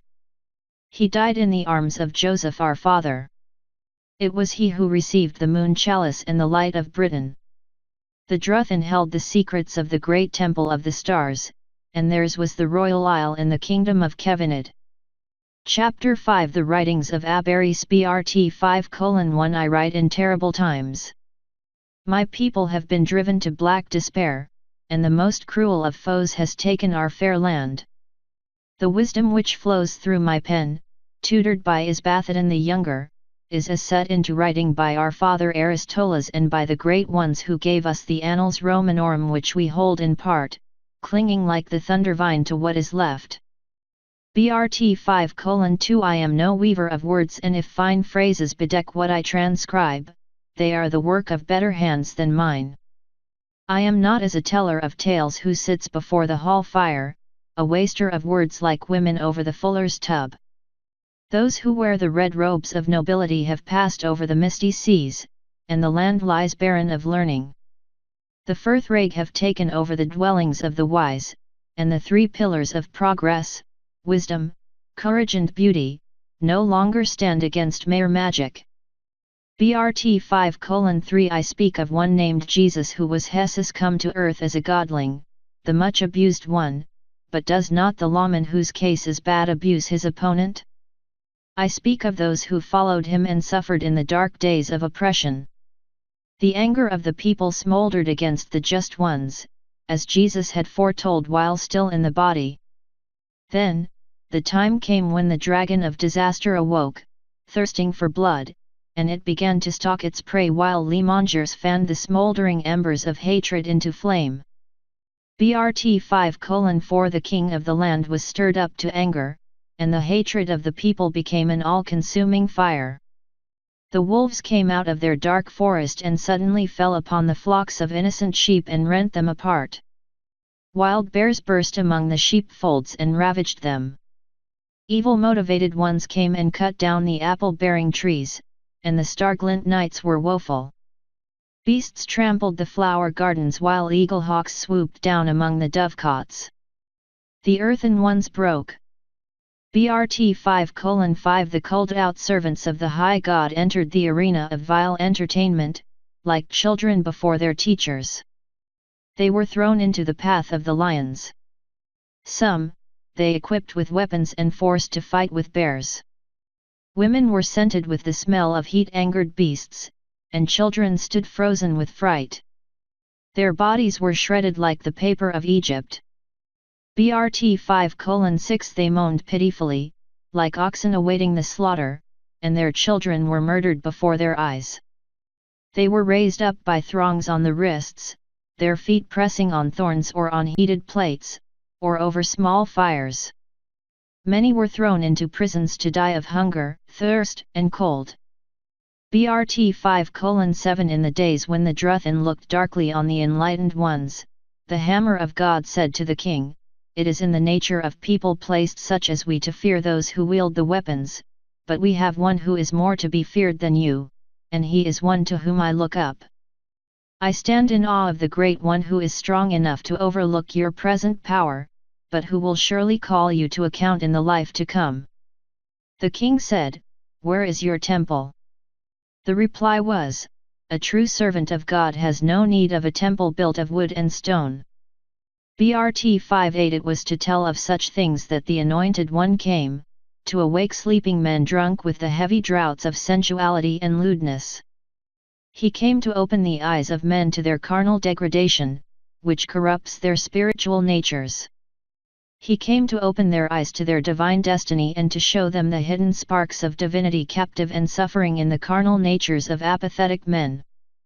Brt 5:9 There are those who prefer the dregs of darkness to the living power of light, which flows from Jesus, Son of dewy, sap of the trees, sweetness of the fruits and perfume of the flowers, bread of heaven and shepherd of souls. He is the river of sweet waters arising at the spring of truth. Brt 5:10 I am an unworthy one in the telling of these tales. Great Inspirer, give me a ray of inspiration to raise my voice, as it were, from the mystic cauldron, sister vessel to the ice-clear chalice. I will lay the dowry of the mystic maid at the feet of the discriminating ones. The smoothness of my lay flows from the bubbling brew from out of the great cauldron. I am one of God's inspired and not numbered among mere poets yapping at the heels of high-browed bards. Brt 5:11 I am not one aspiring to the noble chair, whose words must be proved by privilege and truth. Where are the grave, high-browed druids of the past and the wonder-making bards? Those who thrive today cannot rise to the sky heights of song, even though their melody-making wings ache with fluttering. They are like the food pot placidly bubbling over the red-graying coals. Brt 5:12 O comforter of the comely tribes, welcome me into the lush dominions of field and forest. O champion of the thrusting sharp spear, hear my petition thrown out into the three-circled expanses of power. Let us feast at the overflowing cauldrons of peace and let us, your people, sleep in the downy, heather-scented beds of tranquility.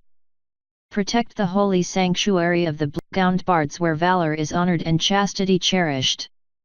The raging assailants, protectors of slothful ways, laborers of concealed mysteries, surround us. We call on the guardian bulwark of celestial power to become the smasher of shields. Brt 5:13 How straightly comfortable a scribe am I, who reconciles the mystic daughter with the lowly mother. Who places the crystal-clear chalice beside the blood-filled golden cup? Who combines the divine circle with the eternal cross and the sorrowful Son with the triumphant fighting Father? Brt 5:14 In the beginning, only the Absolute existed in the firmament, called Nuvri by the Britons and Cugant by the Welsh of the West. The spirit of life spread outwards from the hub to form Gwynvidden, the region of light and the circle of spirituality. This opened out to Anton, which is the circle of germinal existence, at the inner edge of which was the circle of corporeality. This spread out to Abrid, which is the material plane and the circle of trial, testing, and tribulation. It is a place of experiment and experience for gaining knowledge, wisdom, and spirituality.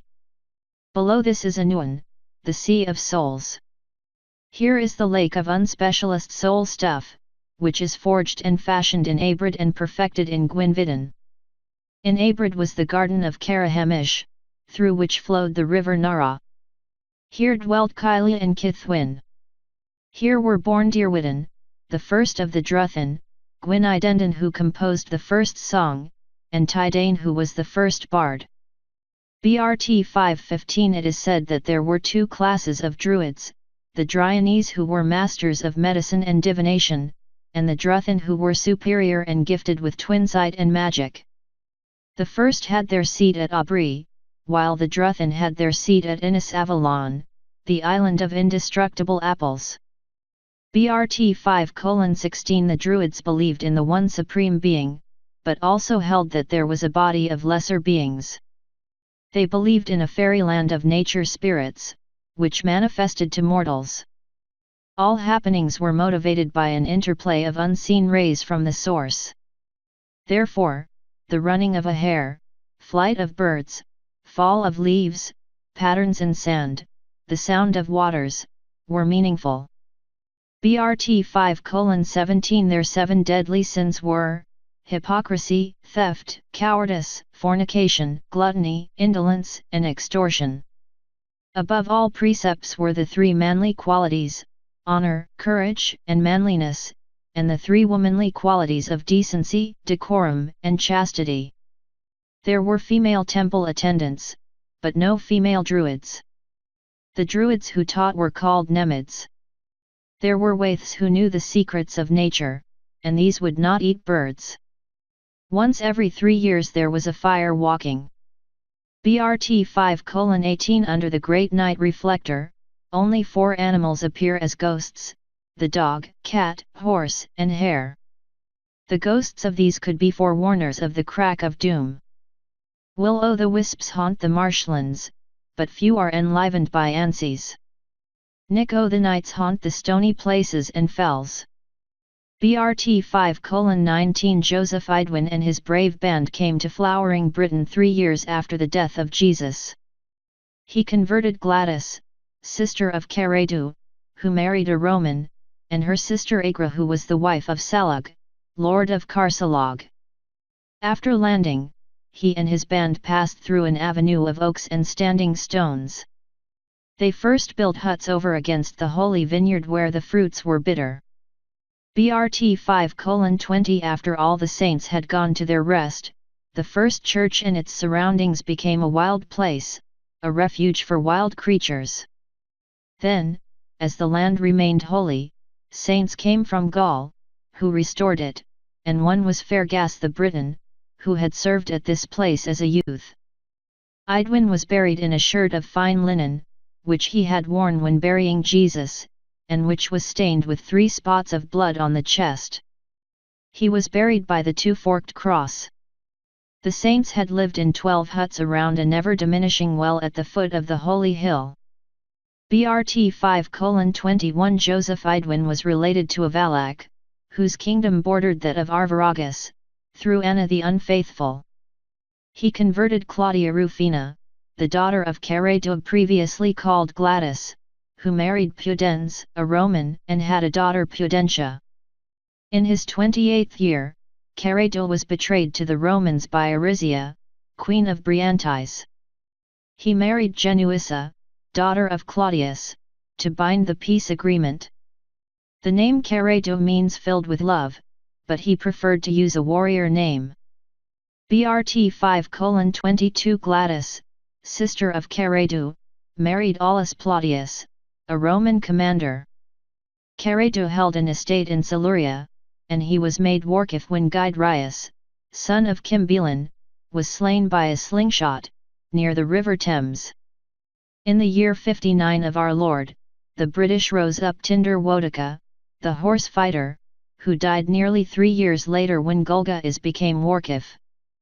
BRT 5:23 Caredu went forth with the bright, flashing, sharp-pointed spears of war.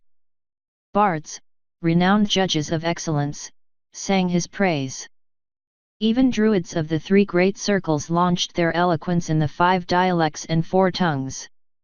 Dancers from the steep mount gaily preceded him, and diviners from the high-pillared gates declared wise oracles.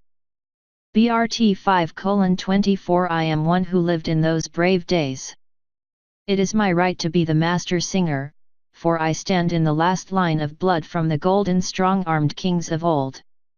My father's father was a bard of the high enclosure, prince of the true tribe, high caller of the Kimwai, a giant of song born of melodic race, light-tongued, harp-voiced. BRT 5:25 Well fitted am I to sing Caredu's praise. Excepting great Kylie and the all-seeing diviners of the land, and sagacious druids of the fine-woven gold chains, and chiefs of the splendid wars, I am first above all to open his mouth in honor.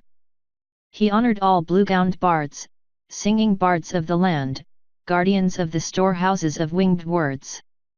Guests such as I were never wanting for provision while Karedu reigned, a high king over the wide land of heroes. He paid them well in sleek, fleet-limbed coursers, chasers of the wind-borne hare.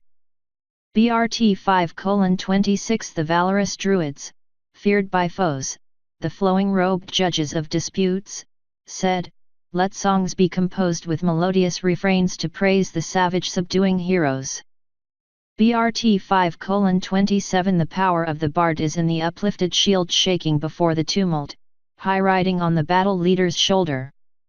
It is in the quivering hair crouching in the bracken-buried hollow. It is in the soft sighing promise of a fair-skinned maiden. In the finely shaped form of the terrible spear blade. In the bright-bladed sword clashing in the heat of the conflict. In the homely, comforting abode of the family.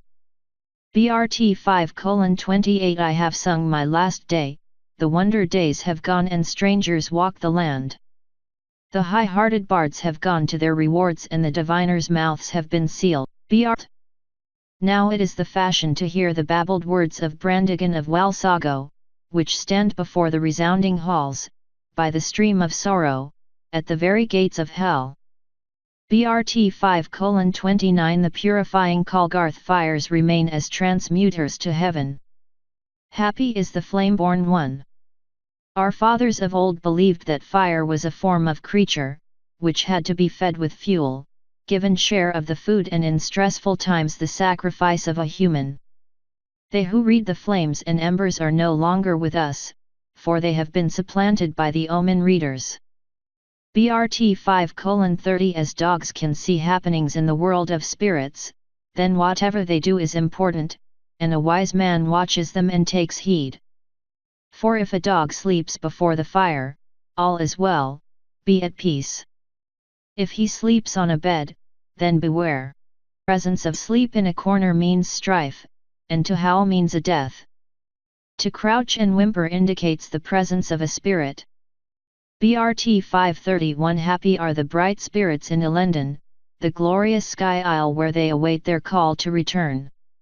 All here have the Kai light around their heads. Come night, and they visit earth in their dreams. If there be confusion in dreaming, then there is confusion in the daily round of life. Dream without confusion, and see clearly and know you live well. BRT 5:32 Seek not to dream through the spotted elfin cap, though it give enormous strength, visions and the gift of prophecy. Do not dream with the dung child, as did the seers of olden times. Do not look through the window of the egg vessel. These things are forbidden to you. Nor may you consult the tree-bound maiden who, in truth, is the viper-blown glanid. That, which was done on the high night of summer shall be done no more. BRT 5:33 Gems from the serpent must not be sought, nor may you follow the swan ship, though that, which it bears within itself may be yours. Even so, it is unwise to bring the majestic sun down to incarnate in a stone. Know the secret of the sunship and all wisdom will be the reward. Seek it at Karelin. BRT 5:34 Those worthy ones who could drink from the Gloriglion are no longer a voice for the land, but there is a new chalice at the well. The phoenix sleeps in the holy hole of Carp-Errol. If a man would know the mystery of life, the secret of these things, he must climb the mountain of tears in the vale of the dead, at the trysting place of the sun and the moon chalice.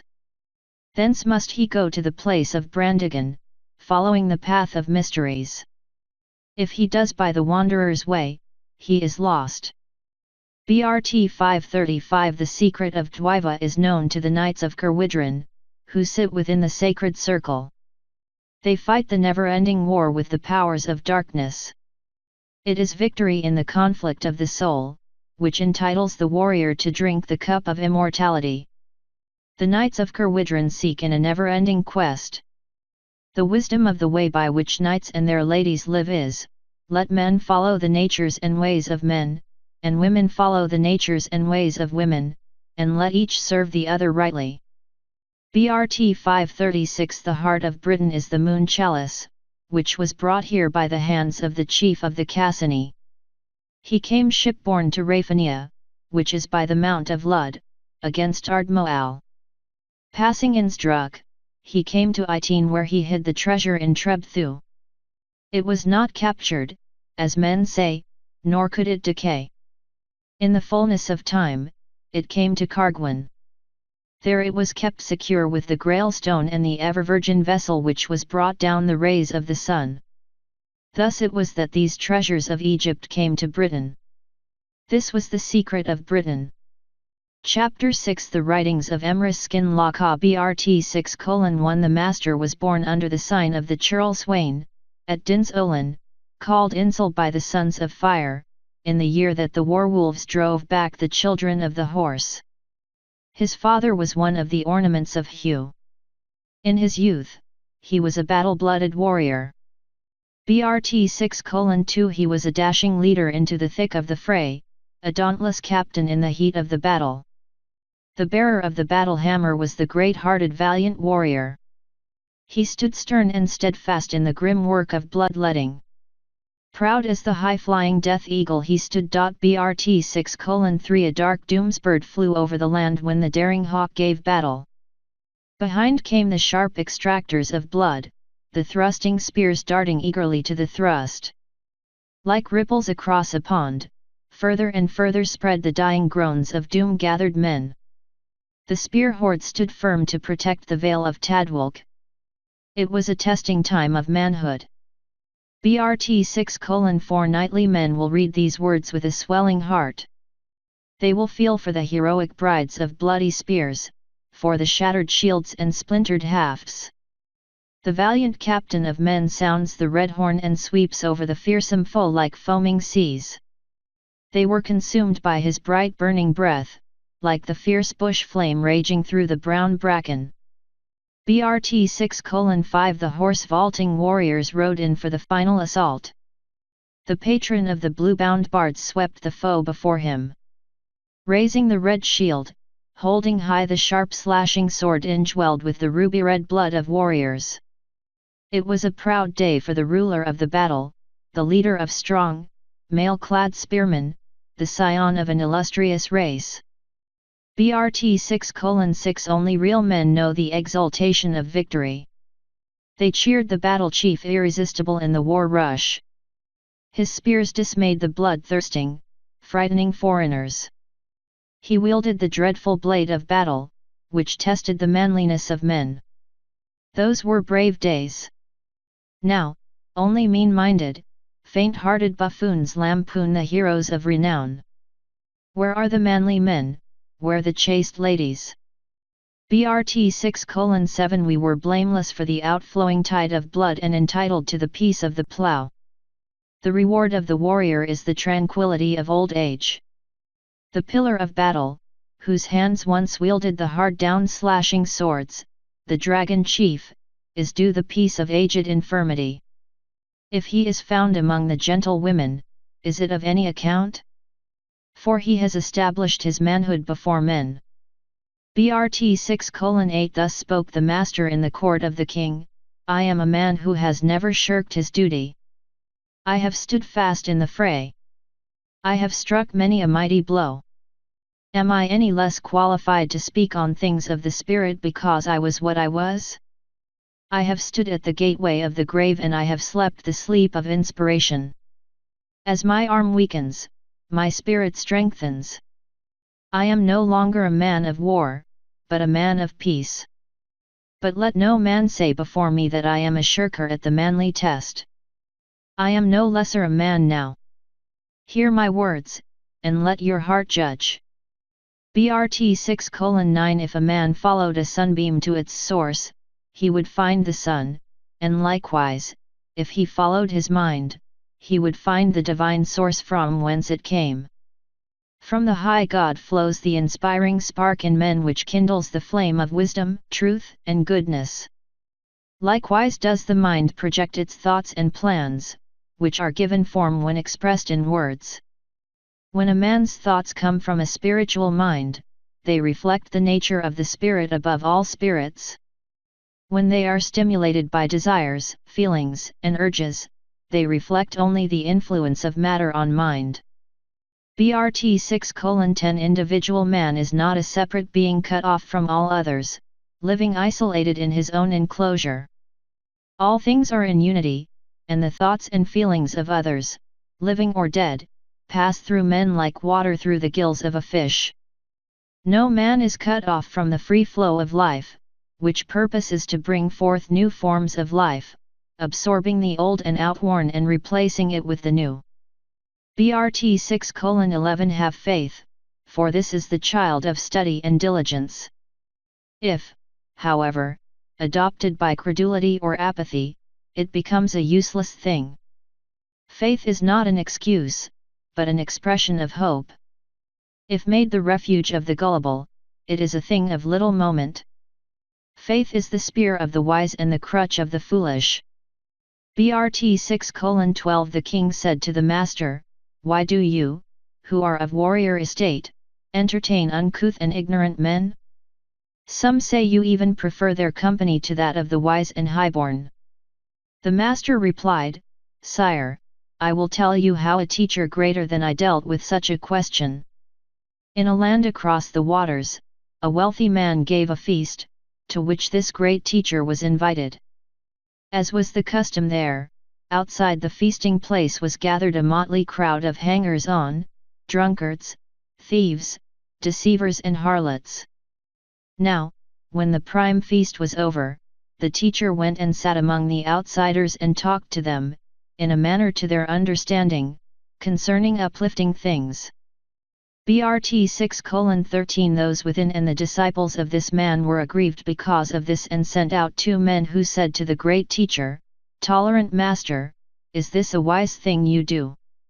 The word of such doings will spread quickly, and when they hear of the company you keep, prudent men will shun you." The great man replied, "A worthy man never fails to do his duty wherever he may be, and what I am entails a duty to minister to such as these. As to my reputation, have I not taught that reputation is subservient to service? These, being God's children, are our brothers, yet their lives contain more problems unknown to you.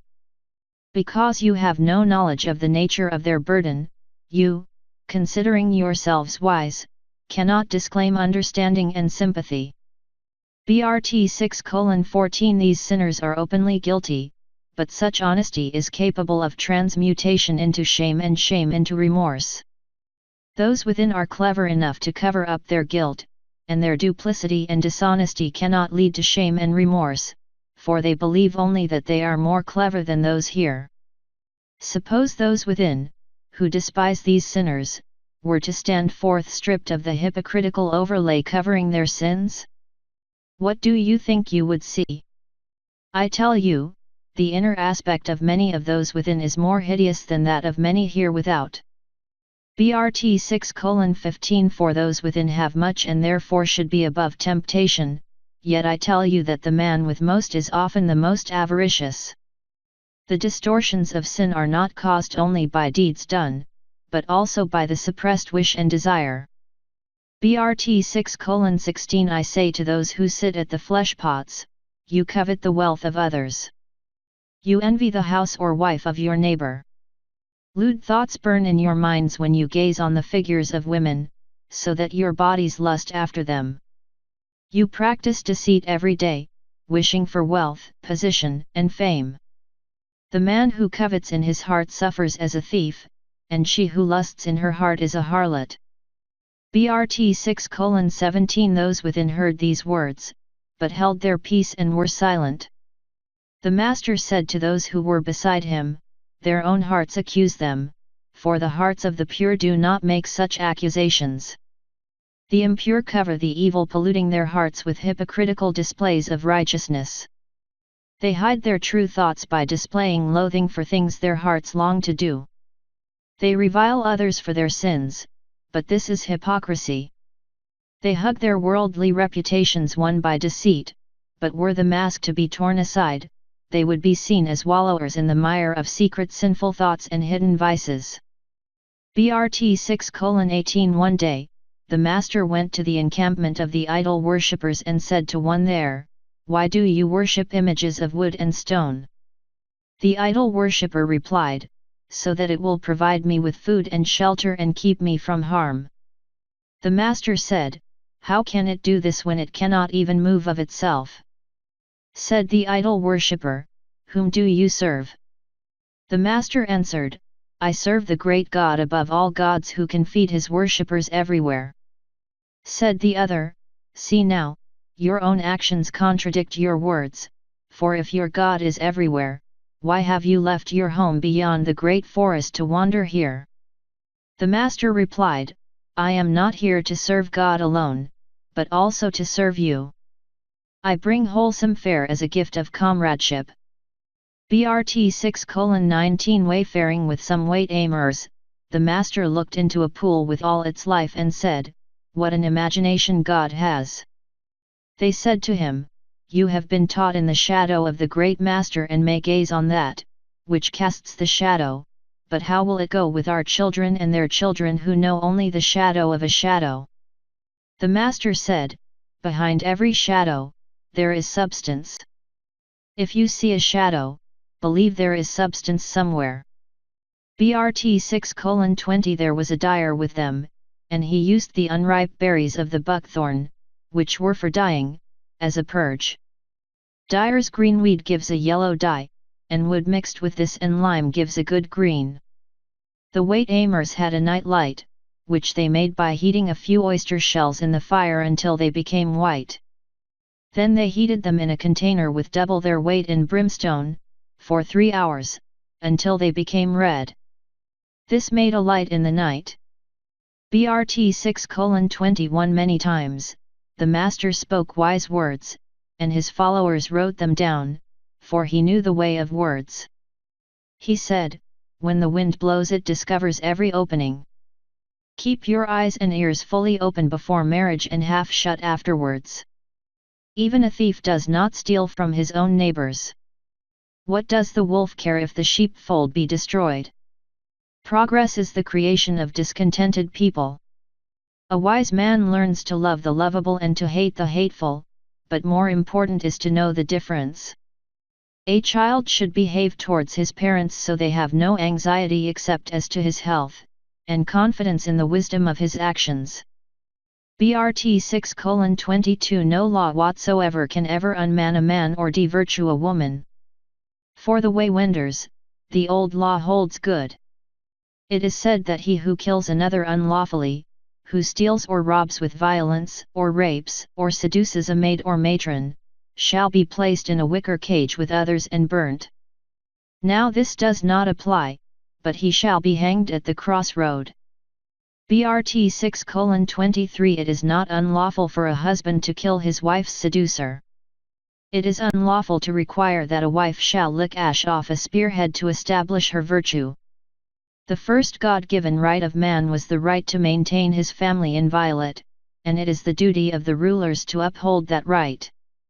The 7 qualities of manliness are: courage, fortitude, kindness, integrity, truthfulness, consideration, and protectiveness. BRT 6:24 A stranger accosted the master and said, "I don't like your methods." The master answered, "Is that so? Well, actually, I am not too satisfied with them myself.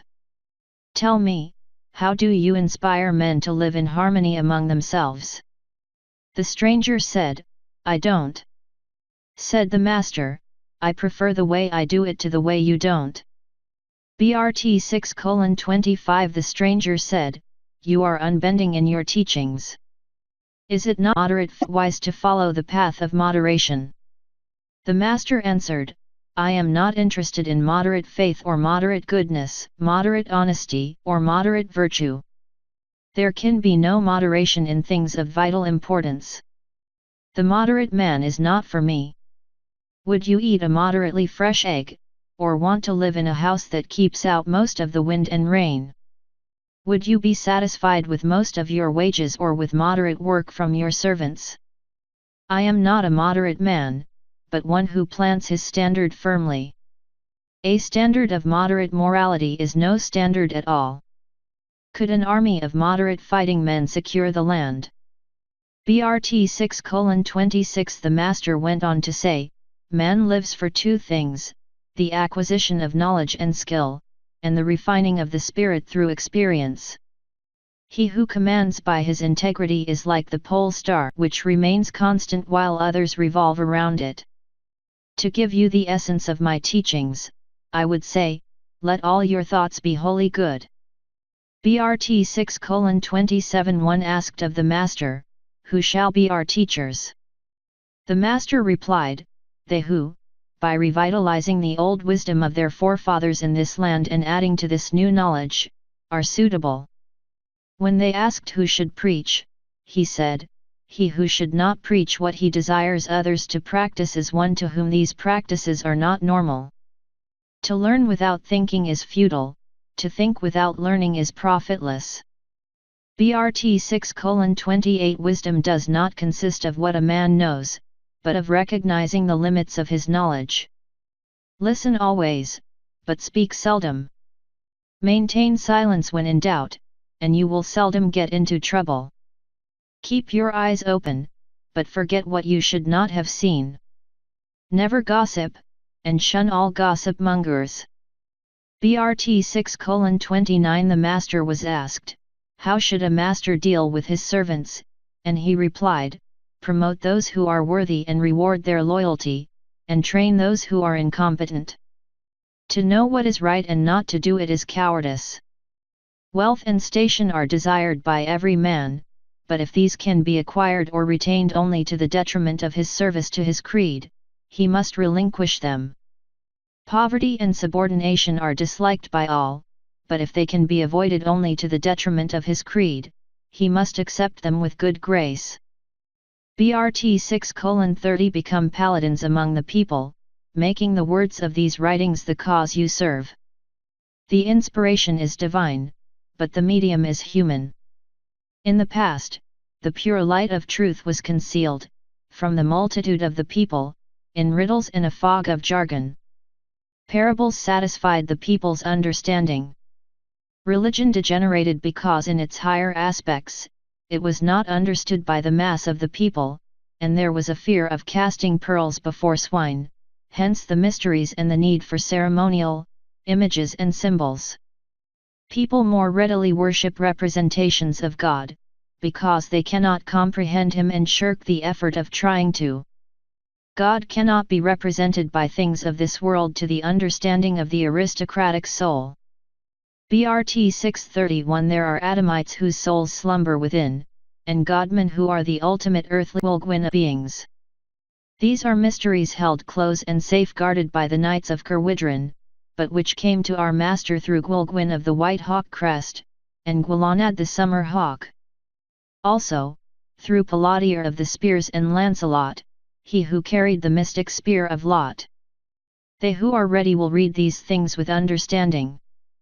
BRT 6:32 Words are mysterious things, within which can be hidden profound things, but enlightenment does not come easily or from mere reading of what is written. Greatness declined during the Great Peace, when knights were lax and pleasure-seeking. Men forgot their past unity and there were quarrels and rebellion. Peace is a fatal sickness to the sons of Britannia. It was said of their battle chief that he lost every lesser battle and won every big one. BRT 6:33 The art of the scribe came to Britain with the high-browed one who taught Gwilod Ivern, who had 7 sub-scribes. He said to the king, this strange art will make the Britons wiser and will improve their memories, for it is the very essence of memory, which has been brought to this island.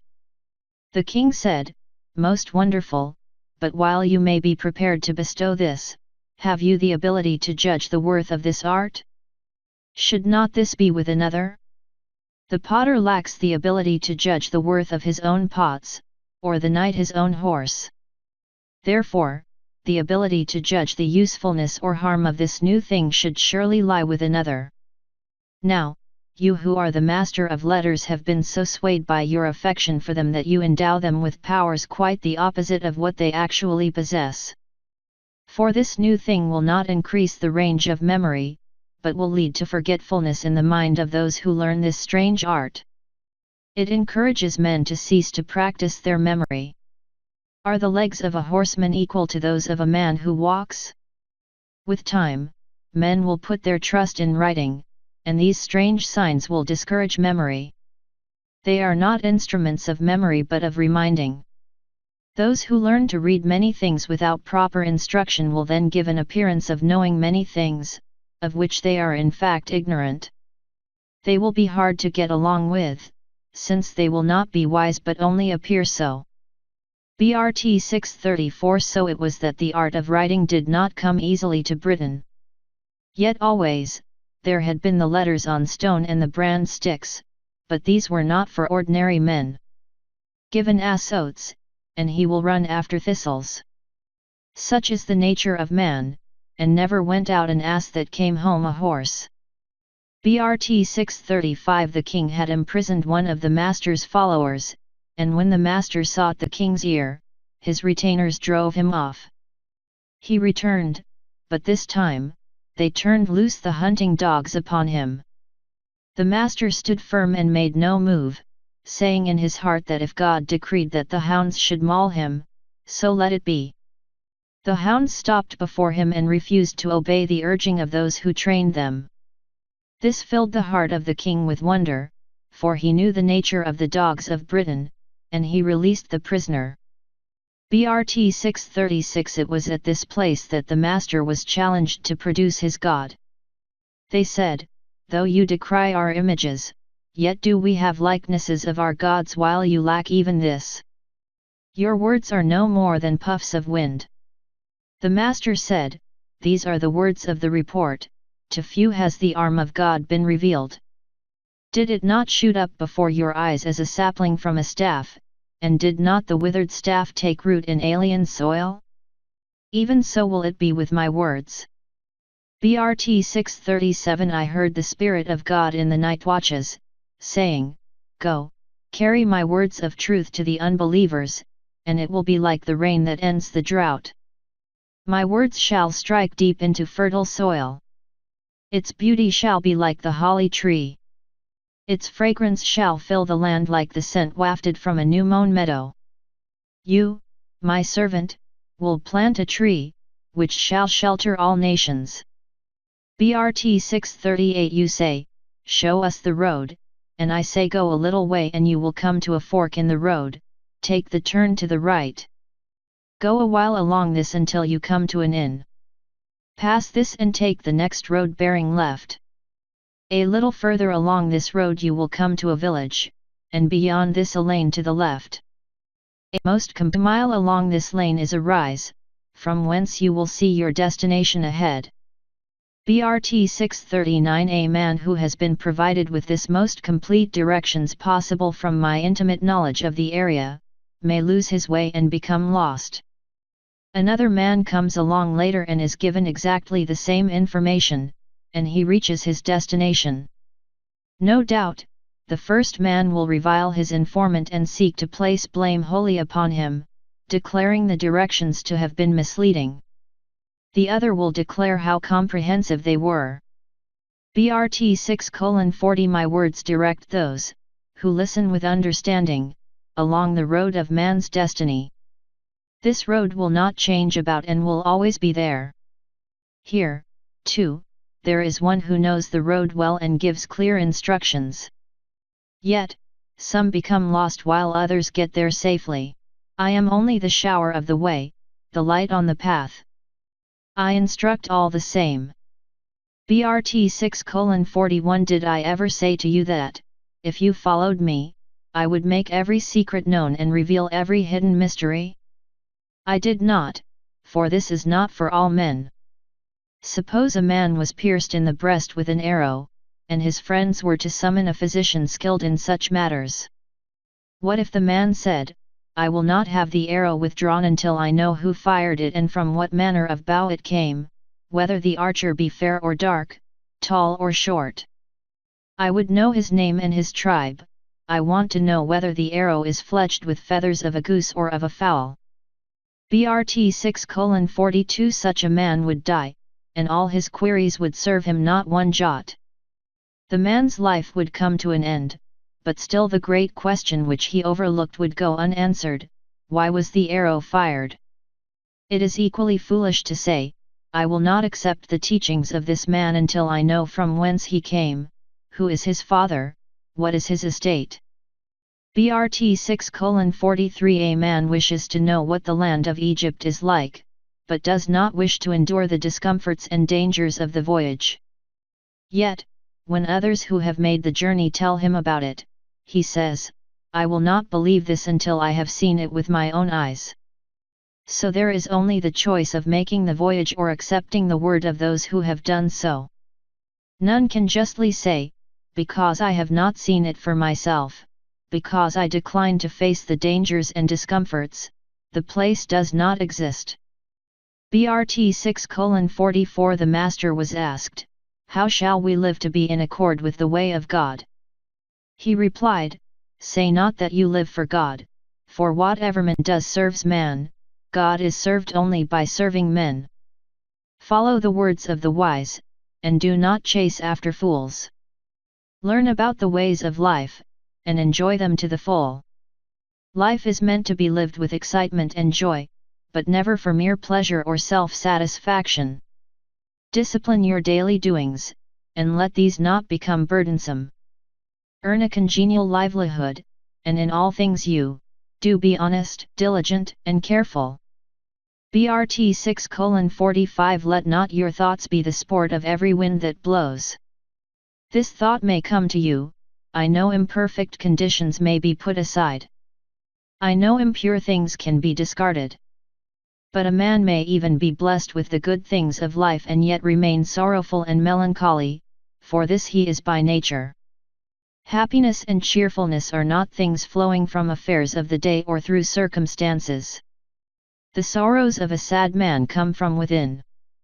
BRT 6:46 Things of the daily round of life should be directed in the knowledge of what is for your own good. There must be an understanding of the way of the path. Be upright, conciliatory in speech and rational in bearing, mild but not meek and with no vain conceit. Be content, having few material wants, frugal and composed in mind. Be discreet, neither insolent nor avaricious. Do no mean thing, for this is not the way of a knightly man. Never act deceitfully or scorn another unjustly. Be free from sloth, and spread goodwill to all. BRT 6:47 Many will merely read these things, which will go in one ear and out of the other. There is no virtue in just reading them, they have to be lived by to be of value. Wisdom can be given to men, but this, of itself, does not make them wise. Wisdom is like a handful of seeds plucked from the seed bag. There is no value in them unless they be sown, nurtured, and reaped. BRT 6:48 Be ever mindful of what is done. Know the body as it deals with the outside. A man thinks to himself, this body I wear as a garment is what I make of it. He does not neglect the body and is always aware of its existence and activities. This awareness is called mindfulness. Through bodily contemplation, a state of mindfulness is reached. BRT 6:49 The mindful man is ever conscious of every action and its consequences. He knows what he does, whether standing still or engaged in some activity. Whatever the body does, he is aware of it and he has it under control. He knows his body to be filled with a variety of contents, he regards it as a peddler's bag. Examine the body daily, in contemplation, and thus develop mindfulness. BRT 6:50 Contemplate the body made of earthly elements in solitude and know that, which contemplates is the spirit. Think of the body as if dead. What enlivens it? What is life? Be mindful of all your feelings. If experiencing something unpleasant, be mindful that this is so. Be mindful of all the activity about you, of the sighing of the wind, of the song of birds, the rustle of grass and the whispers of leaves. BRT 6:51 Know the difference between that, which is generated by the body and that, which is generated by the spirit, abide in the mindfulness of feelings. Teach the body to know itself more fully and to comprehend more of its surroundings. When a man is mindful of what flows from the body and what flows from the spirit, then he knows he is body and soul. BRT 6:52 Be mindful of what is good and what is bad. Thoughts become confused when undirected, so, like horses, they must be kept in hand through the restrictions of bridle and reins. There are lofty thoughts and base thoughts, thoughts which arise through the prompting of the body urges and thoughts which arise through the purifying prompting of love. BRT 6:53 The wise man dwells in mindfulness of all things, not overlooking the urges towards indolence, ill will, resentment, worry and wavering indecision. Be mindful of ideas and ideals. Be mindful of the full working of the eyes, the nose, the mouth, the ears, and the skin. BRT 6:54 The true way is the overcoming of self and the mastery over earthly conditions, for as a man changes himself so does he change his condition. Man must be able to say, this is of me and this is not of me. This is me or this is not me. He must divide himself in two in mindfulness, knowing what is of the earth and what is of the spirit. BRT 6:55 He must travel the great path, conscious of his twin self. He should observe others, whether or not they have the quality of mindfulness. He must be self-possessed by his own spirit. The self-possessed man acts with composure, is mindful and self-aware. The man of turmoil is he who goes abroad with senses unguarded. Without mindfulness, he is unsteady and unstable in thought. BRT 6:56 The godly life is one, which attractship, which is the appreciated revelation of beauty. It is the search for beauty in all things. The holy prophet, in his austere, dank, dark cell, is not truly holy. The long-faced preacher is not truly holy. BRT 6:57 The godly life is associated with beauty. Whenever a man reaches out after the beauty found in purity of spirit, he is uplifted. It is by not understanding the true nature of godliness that men have become entangled like fowls in a net. They are like leather covered with mildew, like logs encased with moss. BRT 6:58 Godliness is attained by abandoning worthless things, by not falling into the fallacies of unchastity, by the repulse of sensuality and the repudiation of evil. This can be done by mindfulness of such things. BRT 6:59 When a master takes an apprentice, he gives the first lesson, come and be disciplined, learn restraint and obligation. Learn right behavior. When the pupil is controlled, then he gets the second lesson.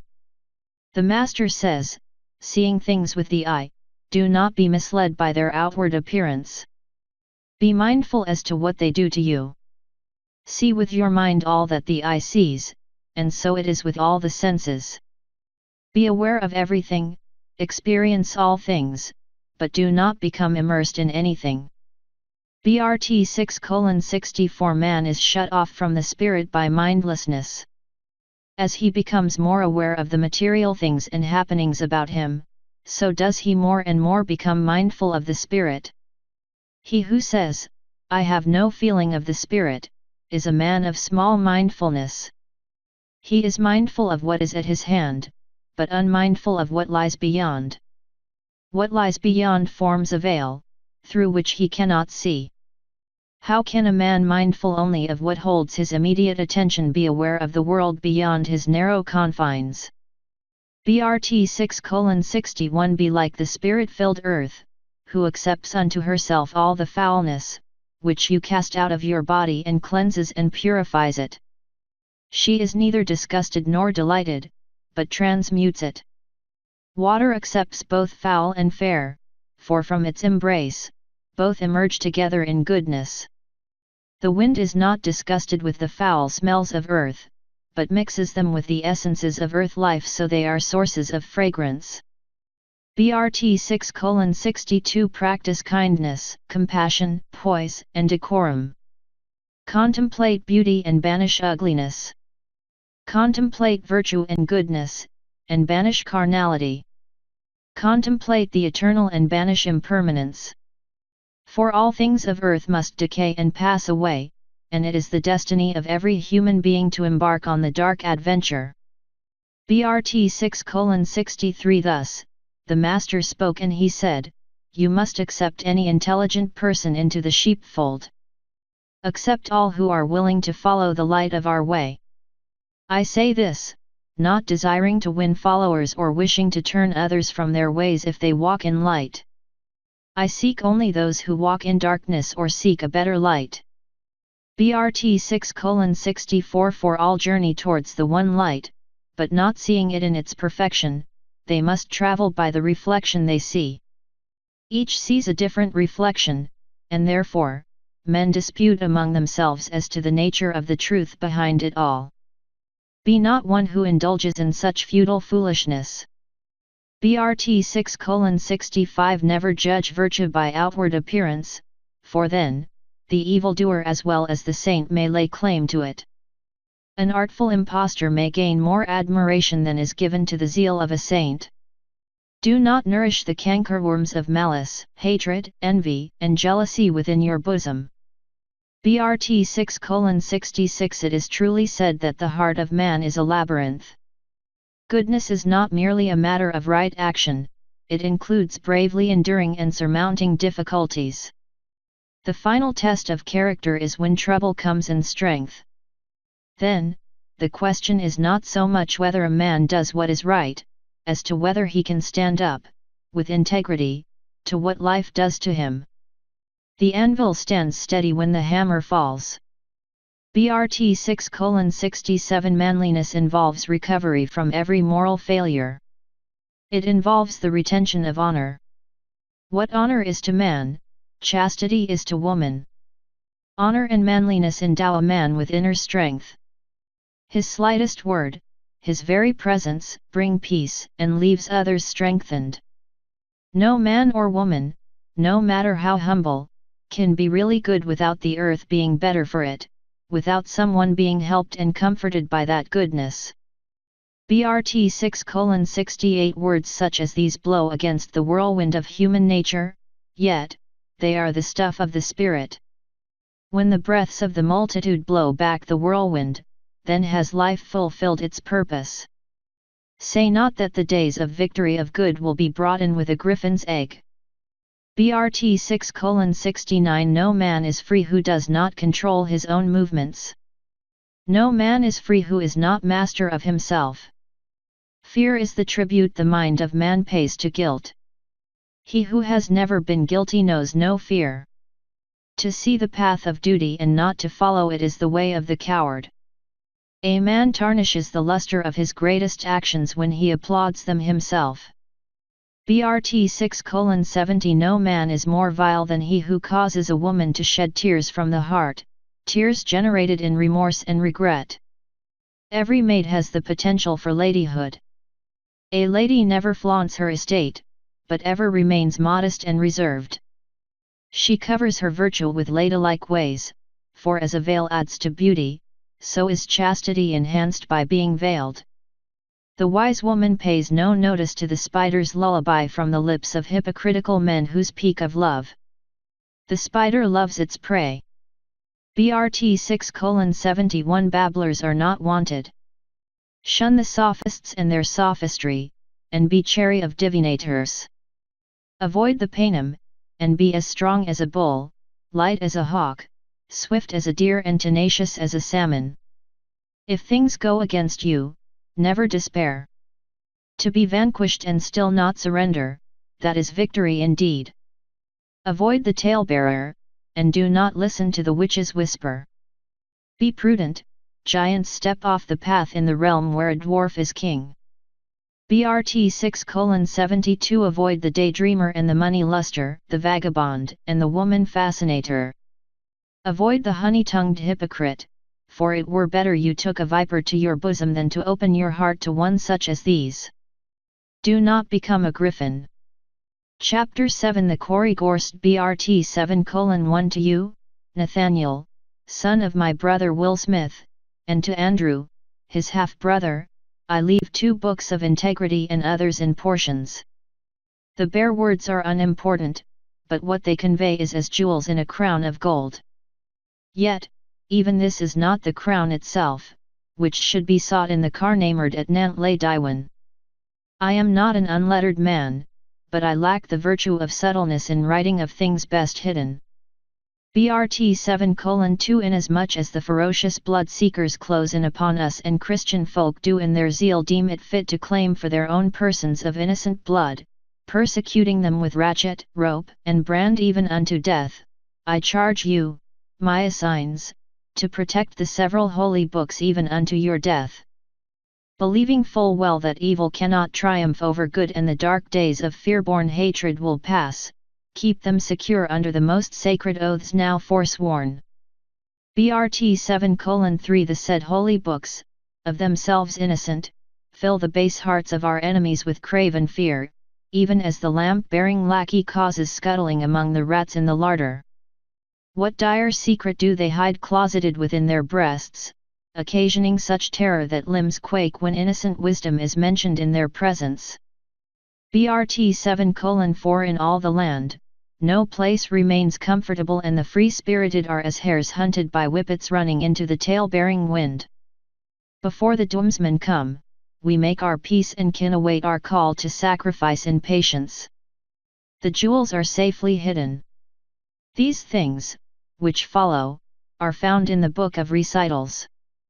BRT 7:5 There are 3 adornments of life, love, truth, and beauty. BRT 7:6 There are 3 things, of which God is the source, life, wisdom, and power. BRT 7:7 There are 3 things, which man should risk and must get from living, the greatest benefit, the greatest knowledge and the greatest experience. BRT 7:8 There are 3 causes, in which it is fitting that men should risk their lives, in establishing truth, in upholding justice and in seeking liberty. BRT 7:9 There are 3 paramount qualities, to which all else should be subordinate, love, truth, and good. BRT 7:10 There are 3 things men should place above themselves, their faith, their race, and humankind. BRT 7:11 There are 3 things a man should value above his life and possessions, his family, his honor, and his reputation. BRT 7:12 There are 3 principles of government, effective security of life and person, security of possessions and dwelling, and security of personal rights. BRT 7:13 There are 3 things a government must hold inviolate, a man's family, his dignity, and his opinion. BRT 7:14 There are 3 things the government must provide, education, justice, and safety. BRT 7:15 There are 3 pillars of the state, the questing scholar, the diligent craftsman and the incorruptible official. BRT 7:16 There are 3 unities, one God, one truth, and one creation. BRT 7:17 There are 3 things, for which the earth exists, the development of souls, the fulfillment of the destiny of man and the manifestation of life. BRT 7:18 There are 3 things man must give to life, beauty, stability, and harmony.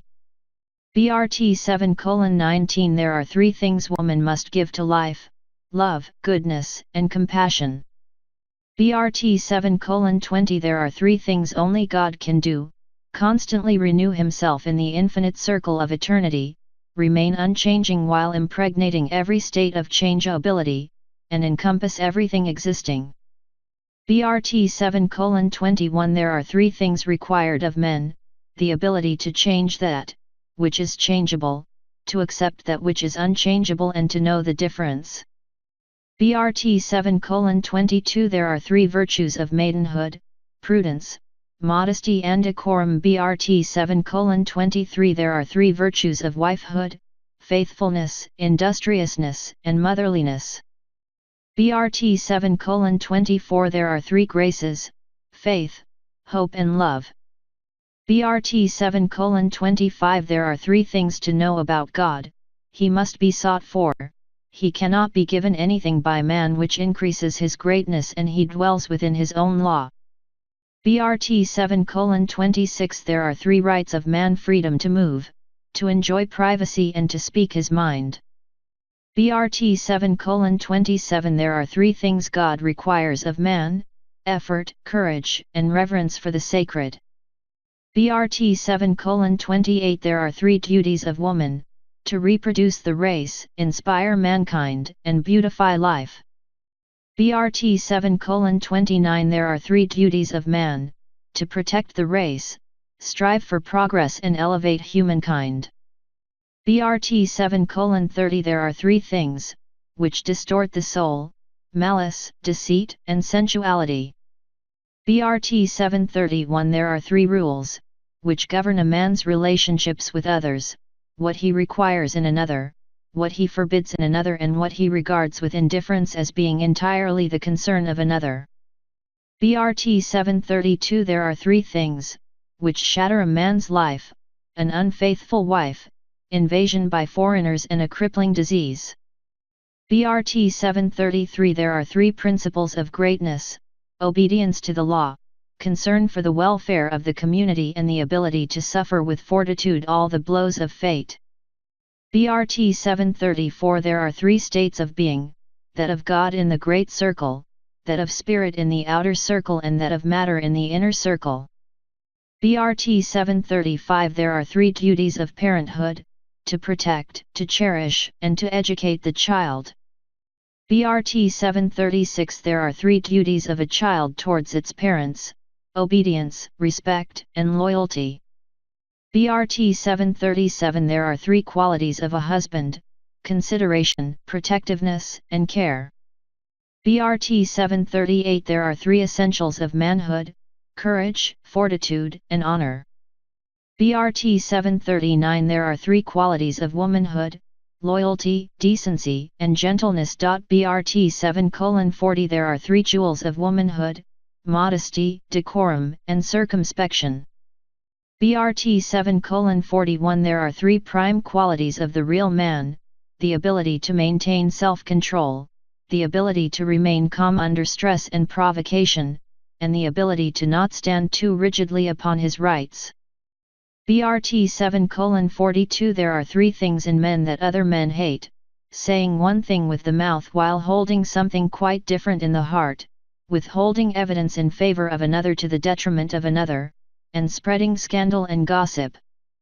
BRT 7:43 There are three things that hold the state in cohesion: effective protection for everyone and their property, just punishment when due, and a proper blend of punishment and mercy.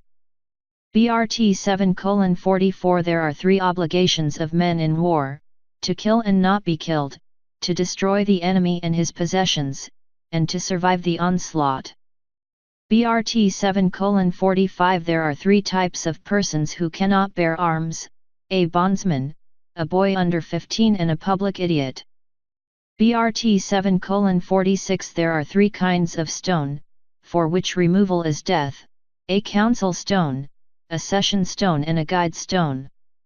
BRT 7:47 There are three things, the punishment for which shall be greater than a simple death: killing a kinsman, killing a child or virgin, and killing an idiot. BRT 7:48 There are three things, for which the trumpet sounds 3 times: the counting of heads and numbering of families, the horns of harvest and the horns of war. BRT 7:49 There are three persons who can demand hospitality: the traveler from afar, the afflicted or orphan, and the bard. BRT 7:50 There are three groups entitled to freedom of movement and maintenance: chiefs of tribes and their retinue, druids and their followers, and judges and the retainers of their courts. BRT 7:51 There are three types who can claim citizenship: those who bring new land under cultivation, those who work with metals, and those who bear arms. BRT 7:52 There are three basic protections: protection of life and person, protection of possessions and dwelling, and protection of natural privileges. BRT 7:53 There are three types of persons who forfeit life: one who betrays his country, race, or kindred, one who kills another through viciousness, lust, or gain, and one who injures a child for life. BRT 7:54 There are three things, which are indivisible and unchangeable: the Supreme Being, truth, and reality. BRT 7:55 There is one God, one truth, and one reality. BRT 7:56 There are three necessities of man: change, suffering, and choice. BRT 7:57 There are three tests to determine a free man: he has equal rights with every other man, he has no more obligation to the government than it has to him, and he has freedom to come and go. BRT 7:58 There are three things essential to united nationhood: the same language, same rights for all, and the same race. BRT 7:59 There are three things, which are private, untouchable, and sacred to every man: his wife, his children, and his tools of trade. BRT 7:60 There are three persons in the family exempt from menial or heavy work: the small child, the aged man or woman, and the sick and afflicted. BRT 7:61 There are three civil birthrights: the right to free movement, the right of protection for family, possessions, and liberty, and the right to equality in privilege and restriction. BRT 7:62 There are three requirements for social stability: security of life and limb, security of family and possessions, and security of traditions and culture. BRT 7:63 There are three foundations of the nation: national solidarity, national courage, and national pride. BRT 7:64 There are three things a man can legally be compelled to do: fulfill his family obligations, attend a law court, and serve in the military in times of national peril. BRT 7:65 There are three things, for which a man can be called a traitor: aiding the enemy, meekly submitting to an enemy, and betraying his race.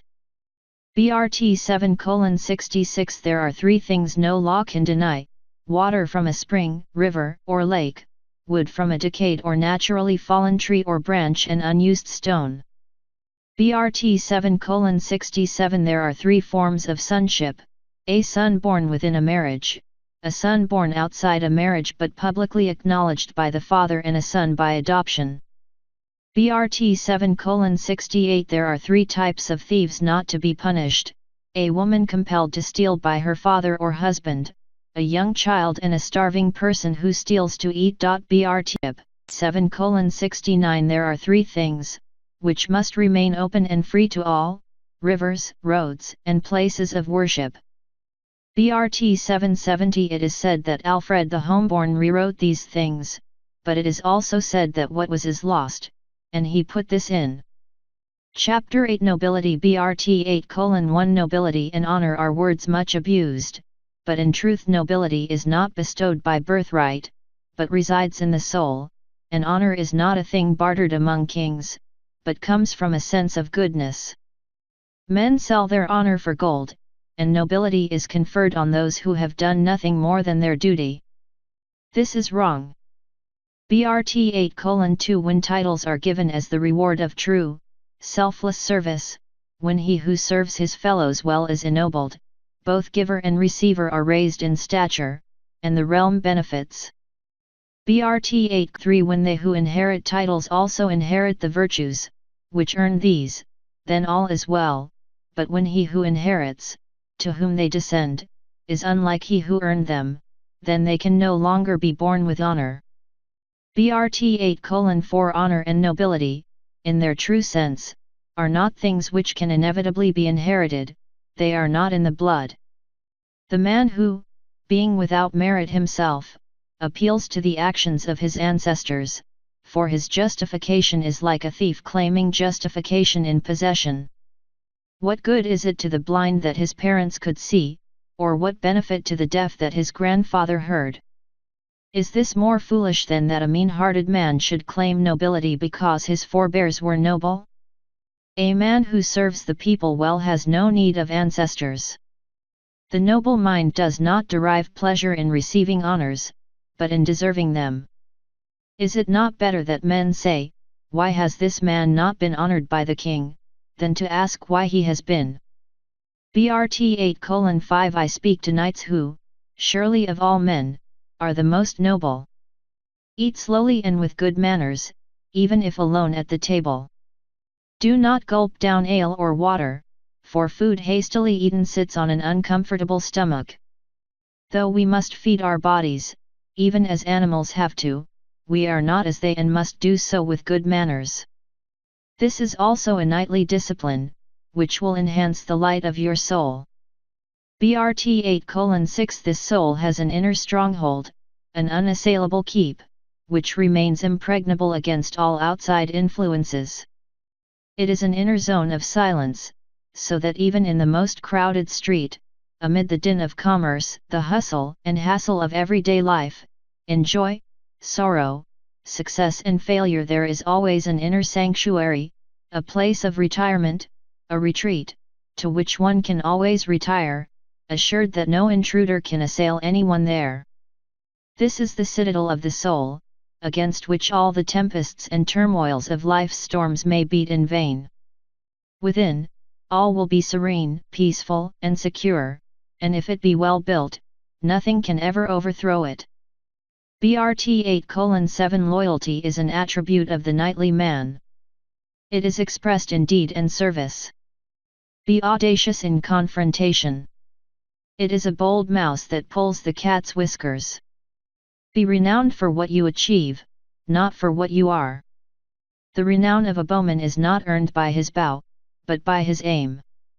BRT 8:8 Those who seek to shun the battle of life because of cowardice or selfishness find that their attempts to run away are in vain, for the law compels them to engage. Because human destiny, individual and collective, is bound to the rock of the law, that which is avoided is enforced. BRT 8:9 I come before the dire days to carry a sword against evils, which threaten our race, and to direct the struggle of man into correct channels. Be true to yourself, and answer accordingly to your own inner knowledge. Are your God-given qualities, which all possess, marshaled to carry out the designs of God? BRT 8:10 The rallying call has sounded, and it echoes in every responsive heart. Arm yourself for the fray with the God-given powers within. Align them to fight on the side of good. The call has gone out, and the inner forces of every real man are required to rally to the cause of humankind. BRT 8:11 If everyone in the world would rally their own special forces within and throw these into the battle on the side of good, the earth would overflow with goodness. BRT 8:12 Men and women are apathetic. Instead of taking up the sword against evil, they stand aside like menials. So evil grows, and the main cause of the present sorry state of the people is man's lack of fighting spirit. In war, it is the cause that counts, and it is not enough to resist evil. It must be attacked. BRT 8:13 When you have conquered the weakness within yourself and assumed full control, you are a true knight ready to go out and fight. The trumpet has sounded, and the rallying cry rings out, so do not seek the place of protection. Do not hesitate in this dramatic hour. Say not that these things foreshadow things in days far ahead, or that they are residue from the past. BRT 14 Cease all disagreement among yourselves. Unite as comrades in arms. There will, of course, be arguments and differences, but be men enough not to let them divide you. We are in our present sorry state because of past disunity and disobedience to the law. Do not allow the knights of right to be disarmed, and fight against the realm of darkness. BRT 8:15 It is a manifest thing that kingdoms divided against themselves are destroyed by more united forces. Yet, is not the kingdom of God divided against itself? BRT 8:16 Truth and faith are the handmaidens of love. They bring confidence, and how can a man stand steadfast unless he has confidence, for in confidence is strength. The qualities of knighthood are such that those who have them can look the world in the eye. They have no furtive deeds to hide within where they eat away at a knight's integrity. BRT 8:17 Praise no day until nightfall, no wife until she is buried, no sword until blooded, no maid until married and no ale until drunk. Never be a talebearer, for this is despicable in a man. BRT 8:18 Persons who, within themselves, are really enemies often come garbed as friends, and among these are the following: he who takes little care to hide his intentions to rob or violate and does it brazen-faced, he who gives a little with the intention of getting much back in return, he who puts on a friendly front out of fear and he who acts friendly to serve his own ends. BRT 8:19 The man with the well-greased, mobile tongue can be distinguished in this manner. He is inclined to talk much about himself and his past accomplishments, or he will fill your ears with boasts about his future deeds. He assails your ears with empty words and with the sweet draught of flattery. Walk warily, for these are false-fronted friends, and when their friendship is put to the test, it falls apart like rotten wood. When called upon for assistance in time of need, they plead their own misfortunes and handicaps as excuses for standing aside.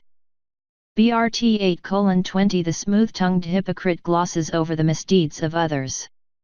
He excuses unworthiness and sings your praises before your face, in your hearing, but reviles you behind your back. Avoid all such as these, for their friendship is worthless. BRT 8:21 The other to avoid is the wastrel. He will be a pleasant companion in the drinking parlors. He will be your amiable companion in the places of pleasure, where there is gaiety and laughter. He will be a charming companion at feasts and festivals. He will be quick to suggest gambling and dissipation and all things that lead to sloth. BRT 8:22 Here are the earmarks of a true-hearted friend. He will help you when help is really needed and requires real sacrifice on his part. He remains unchanged amidst the fluctuations of fortune. He is the one who is not afraid to tell you what is for your own good. He is the one who declares his friendship and loyalty in the company of those who condemn you. BRT 8:23 True friends are few and are treasures indeed. A true friend watches over you when you falter on the way. He keeps a watchful eye on your property and interests when you are indisposed. He is your refuge in times when you are in fear, and your consolation in distress. He is your reassurance in doubt. He never deserts you in need. BRT 8:24 A true friend tells you his secrets and never under any circumstances reveals yours. He never forsakes you in times of trouble and would sacrifice almost anything for you. BRT 8:25 In earthly armies, rules and commands must be obeyed.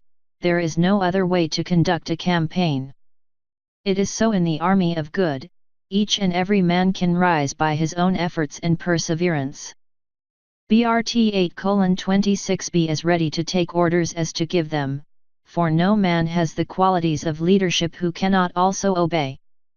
All soldiers in the Holy Army must be well disciplined. How otherwise can the battle be won?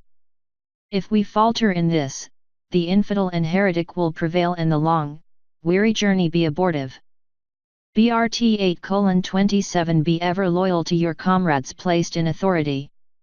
Trust them, and change only when, by direct and personal contact and knowledge, you find them false and wanting. True friendship is the greatest of all gifts.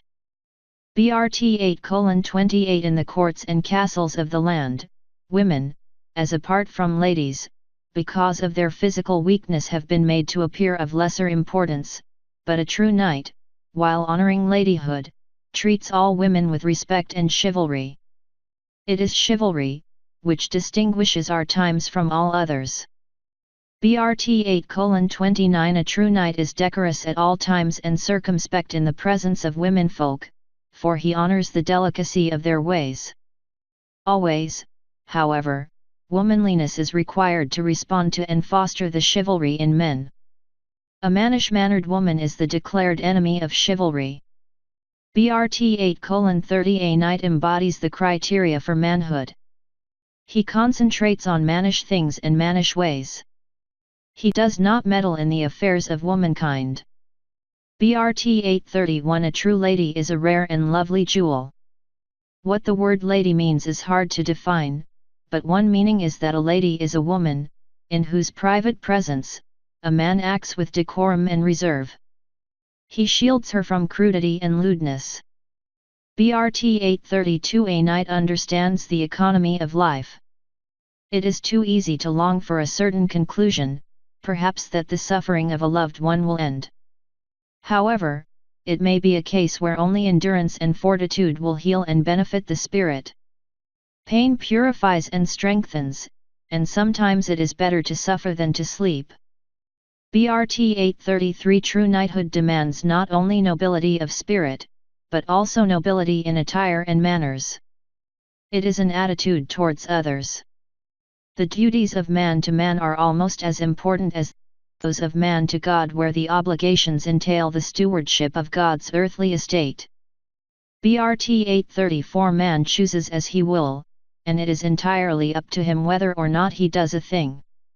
Of what benefit is a high position to a man who uses the power he has over the lives of others only for purposes of boosting his own arrogance and false pride, who uses it only for his own pleasure and not to serve others? BRT 8:35 God has given man shepherds to guide him and indicate the path. But these shepherds cannot, of themselves alone, gain such leadership and guidance, unless inspired by the Spirit of God.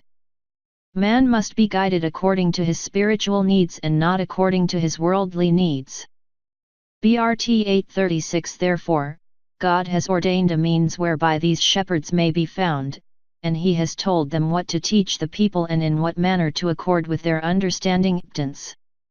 The way is complex, as can be seen through these writings.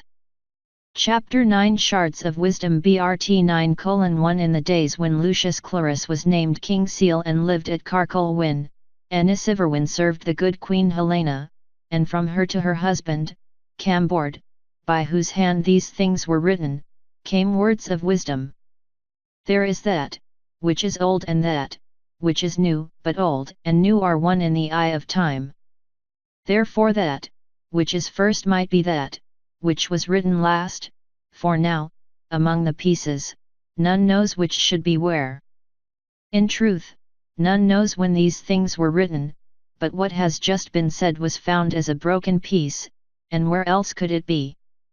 BRT 9:2 Of the Druids, it is said that Per Ciridwen, the cauldron of higher love, represented to them the womb, and that the fire, with which it was associated, was the life force. It is said that the representation was in more than one form, but what this means none now knows. To become a druid required immersion in a bath with a decoction from the cauldron. After immersion for a prescribed time, the residue from the bath, infused with the man's evil, was poured into a pit.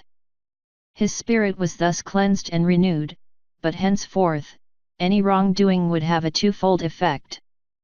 BRT 9:3 A band of troubadours, being people who held some secret of life, came to Britain in the days when England was Saxonized. They had a secret book said to explain all the mysteries of life, but the book itself explained little, yet, they who followed the secret book became the wisest among men. Written words, when read without thought, are valueless, and this is how most men read. Troubadours have a secret place in the Ogmosian hills.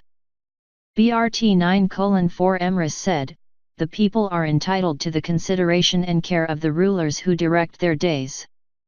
Men are entitled to the peace of the plough unless their lands and families are under threat. No man who is a man slumbers under threat, and the reward of the warrior is tranquility in old age. BRT 9:5 The foolish man who sacrifices his peace of mind and happiness to seek wealth is like a man who sells his home to buy furniture. BRT 9:6 If there is anything more powerful than fate, it is the courage that bears whatever fate decrees unshaken. The dispensations of life favor the courageous man. BRT 9:7 Within the wider world, responsible procreation and selectivity play a spiritualizing role, while on another level, they preserve the diverse racial and cultural heritages. Racial pride is a positive quality which has nothing to do with racial prejudice. Pride without prejudice should be the watchword. BRT 9:8 Thus, it is written, they who inherit and inhabit the kingdom, in which irresponsible procreation is condoned, prepare for themselves the path of degeneration. They do not hold human sexuality sacred, enshrining it in the family and placing it in the guardianship of women. They do not honor the mistress of the house as the vigilant guardian of their racial heritage. The worship of ancestors sprang naturally from the pride and reverence, in which people held their forebears.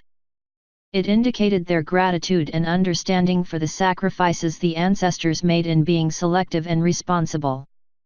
BRT 9:9 When the selection of a marriage mate can be left to the sense of responsibility in the couple primarily concerned, then civilization has taken a big step forward. But who is wise enough to determine when this wisdom is present and expressed? Where are those prepared to uphold responsible breeding habits? BRT 9:10 As found written, these are the accomplishments of a lady, she should learn the following: cutting, sewing and making of garments, the arraying of garments and adornment of the body, the toilet of the hair and the art of hair braiding, the art of motherhood, housewifery and cooking, the preservation of fruits, meats and herbs, the growing of flowers and herbs, the stringing of necklaces and the making of ornaments, the making of pottery and the preparation of perfumes and ointments, singing, if she have a sweet voice and melodious speech, writing and drawing with paints, the art of archery with the little bow and small swordsmanship, the knowledge of jewels, the making of lace and knitting of wool and weaving, the use of herbs and simples and small leech craft. BRT 9:11 Her teacher in the ways of life should be her mother's sister, should she be married, or a sister who is married, or a female friend of her mother who is of long standing and in good grace with her mother, or a female tutor or female nurse who is attached to the family. BRT 9:12 Concerning women, there are petty maids and maids, both of these categories being virgin, unmarried matrons, wives, widows, cast-out women, women of no repute and harlots. BRT 9:13 A woman living as married but not actually married is not inviolate, nor is an unmarried matron. Those may be sought for pleasure. An unmarried matron having been enjoyed by others is available for a man's pleasure. BRT 9:14 These women are not to be touched in lust, a mad woman, a woman with running sores, a woman with child and a wife. No child shall be touched in lust. A man shall not display his nakedness before his daughter, nor a mother before her son. BRT 9:15 After the days of Emrys, it was written, never give up, where there is a will there is a way, while there is life there is hope. Never leave your friend in the lurch, but support him with might and main. Do not be half-hearted or run with the hare or chase with the hounds. Those are things said in our days.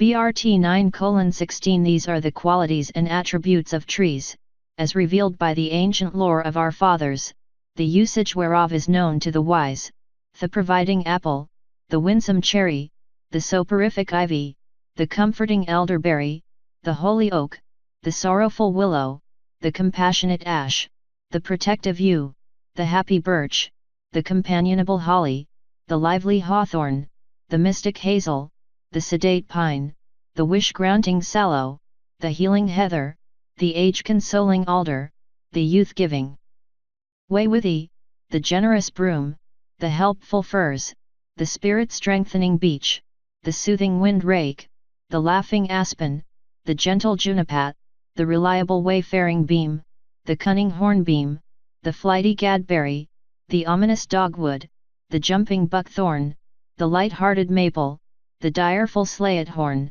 the angry parbeam, the wilful cardock bush, the haunted banbeam, the frightened witchbeam.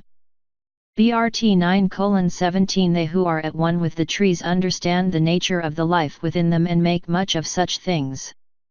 There is a mystery here to be worked by those with understanding, but to others, it will be meaningless.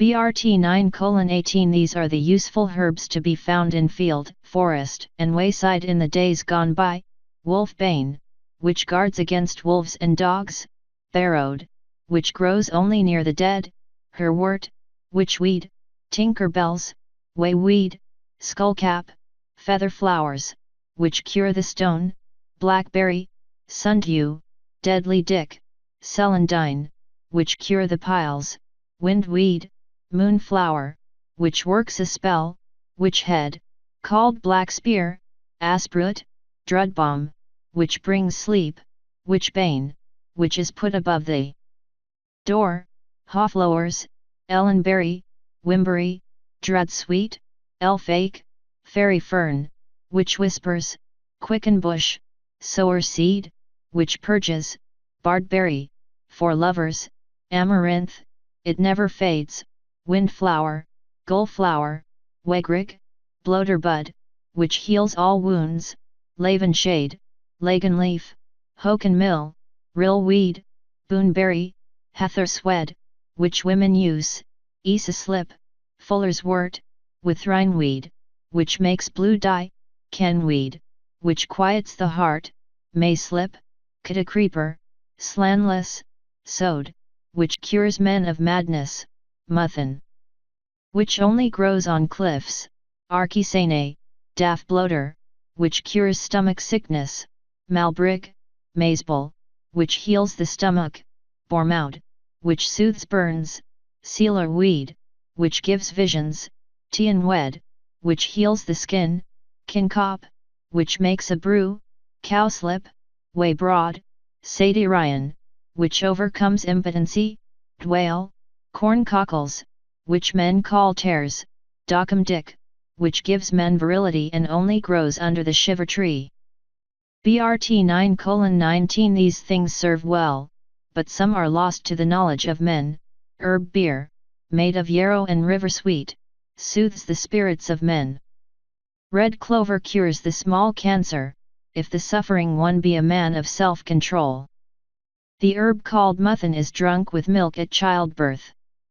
BRT 9:20 Sickness is first a malady of the mind. Ebook info title: The Kolbrin Bible, 21st Century Master Edition. Editor: Janice Manning. Contributor: Marshall Masters. Date: May 15, 2006. Identifier: ISBN 13-978-1-59772-008-3. Identifier: doi 10.1572/978159772-008-3. Copyrights: the scanning, uploading and distribution of this book via the Internet or via any other means without the permission of the publisher is illegal and punishable by law.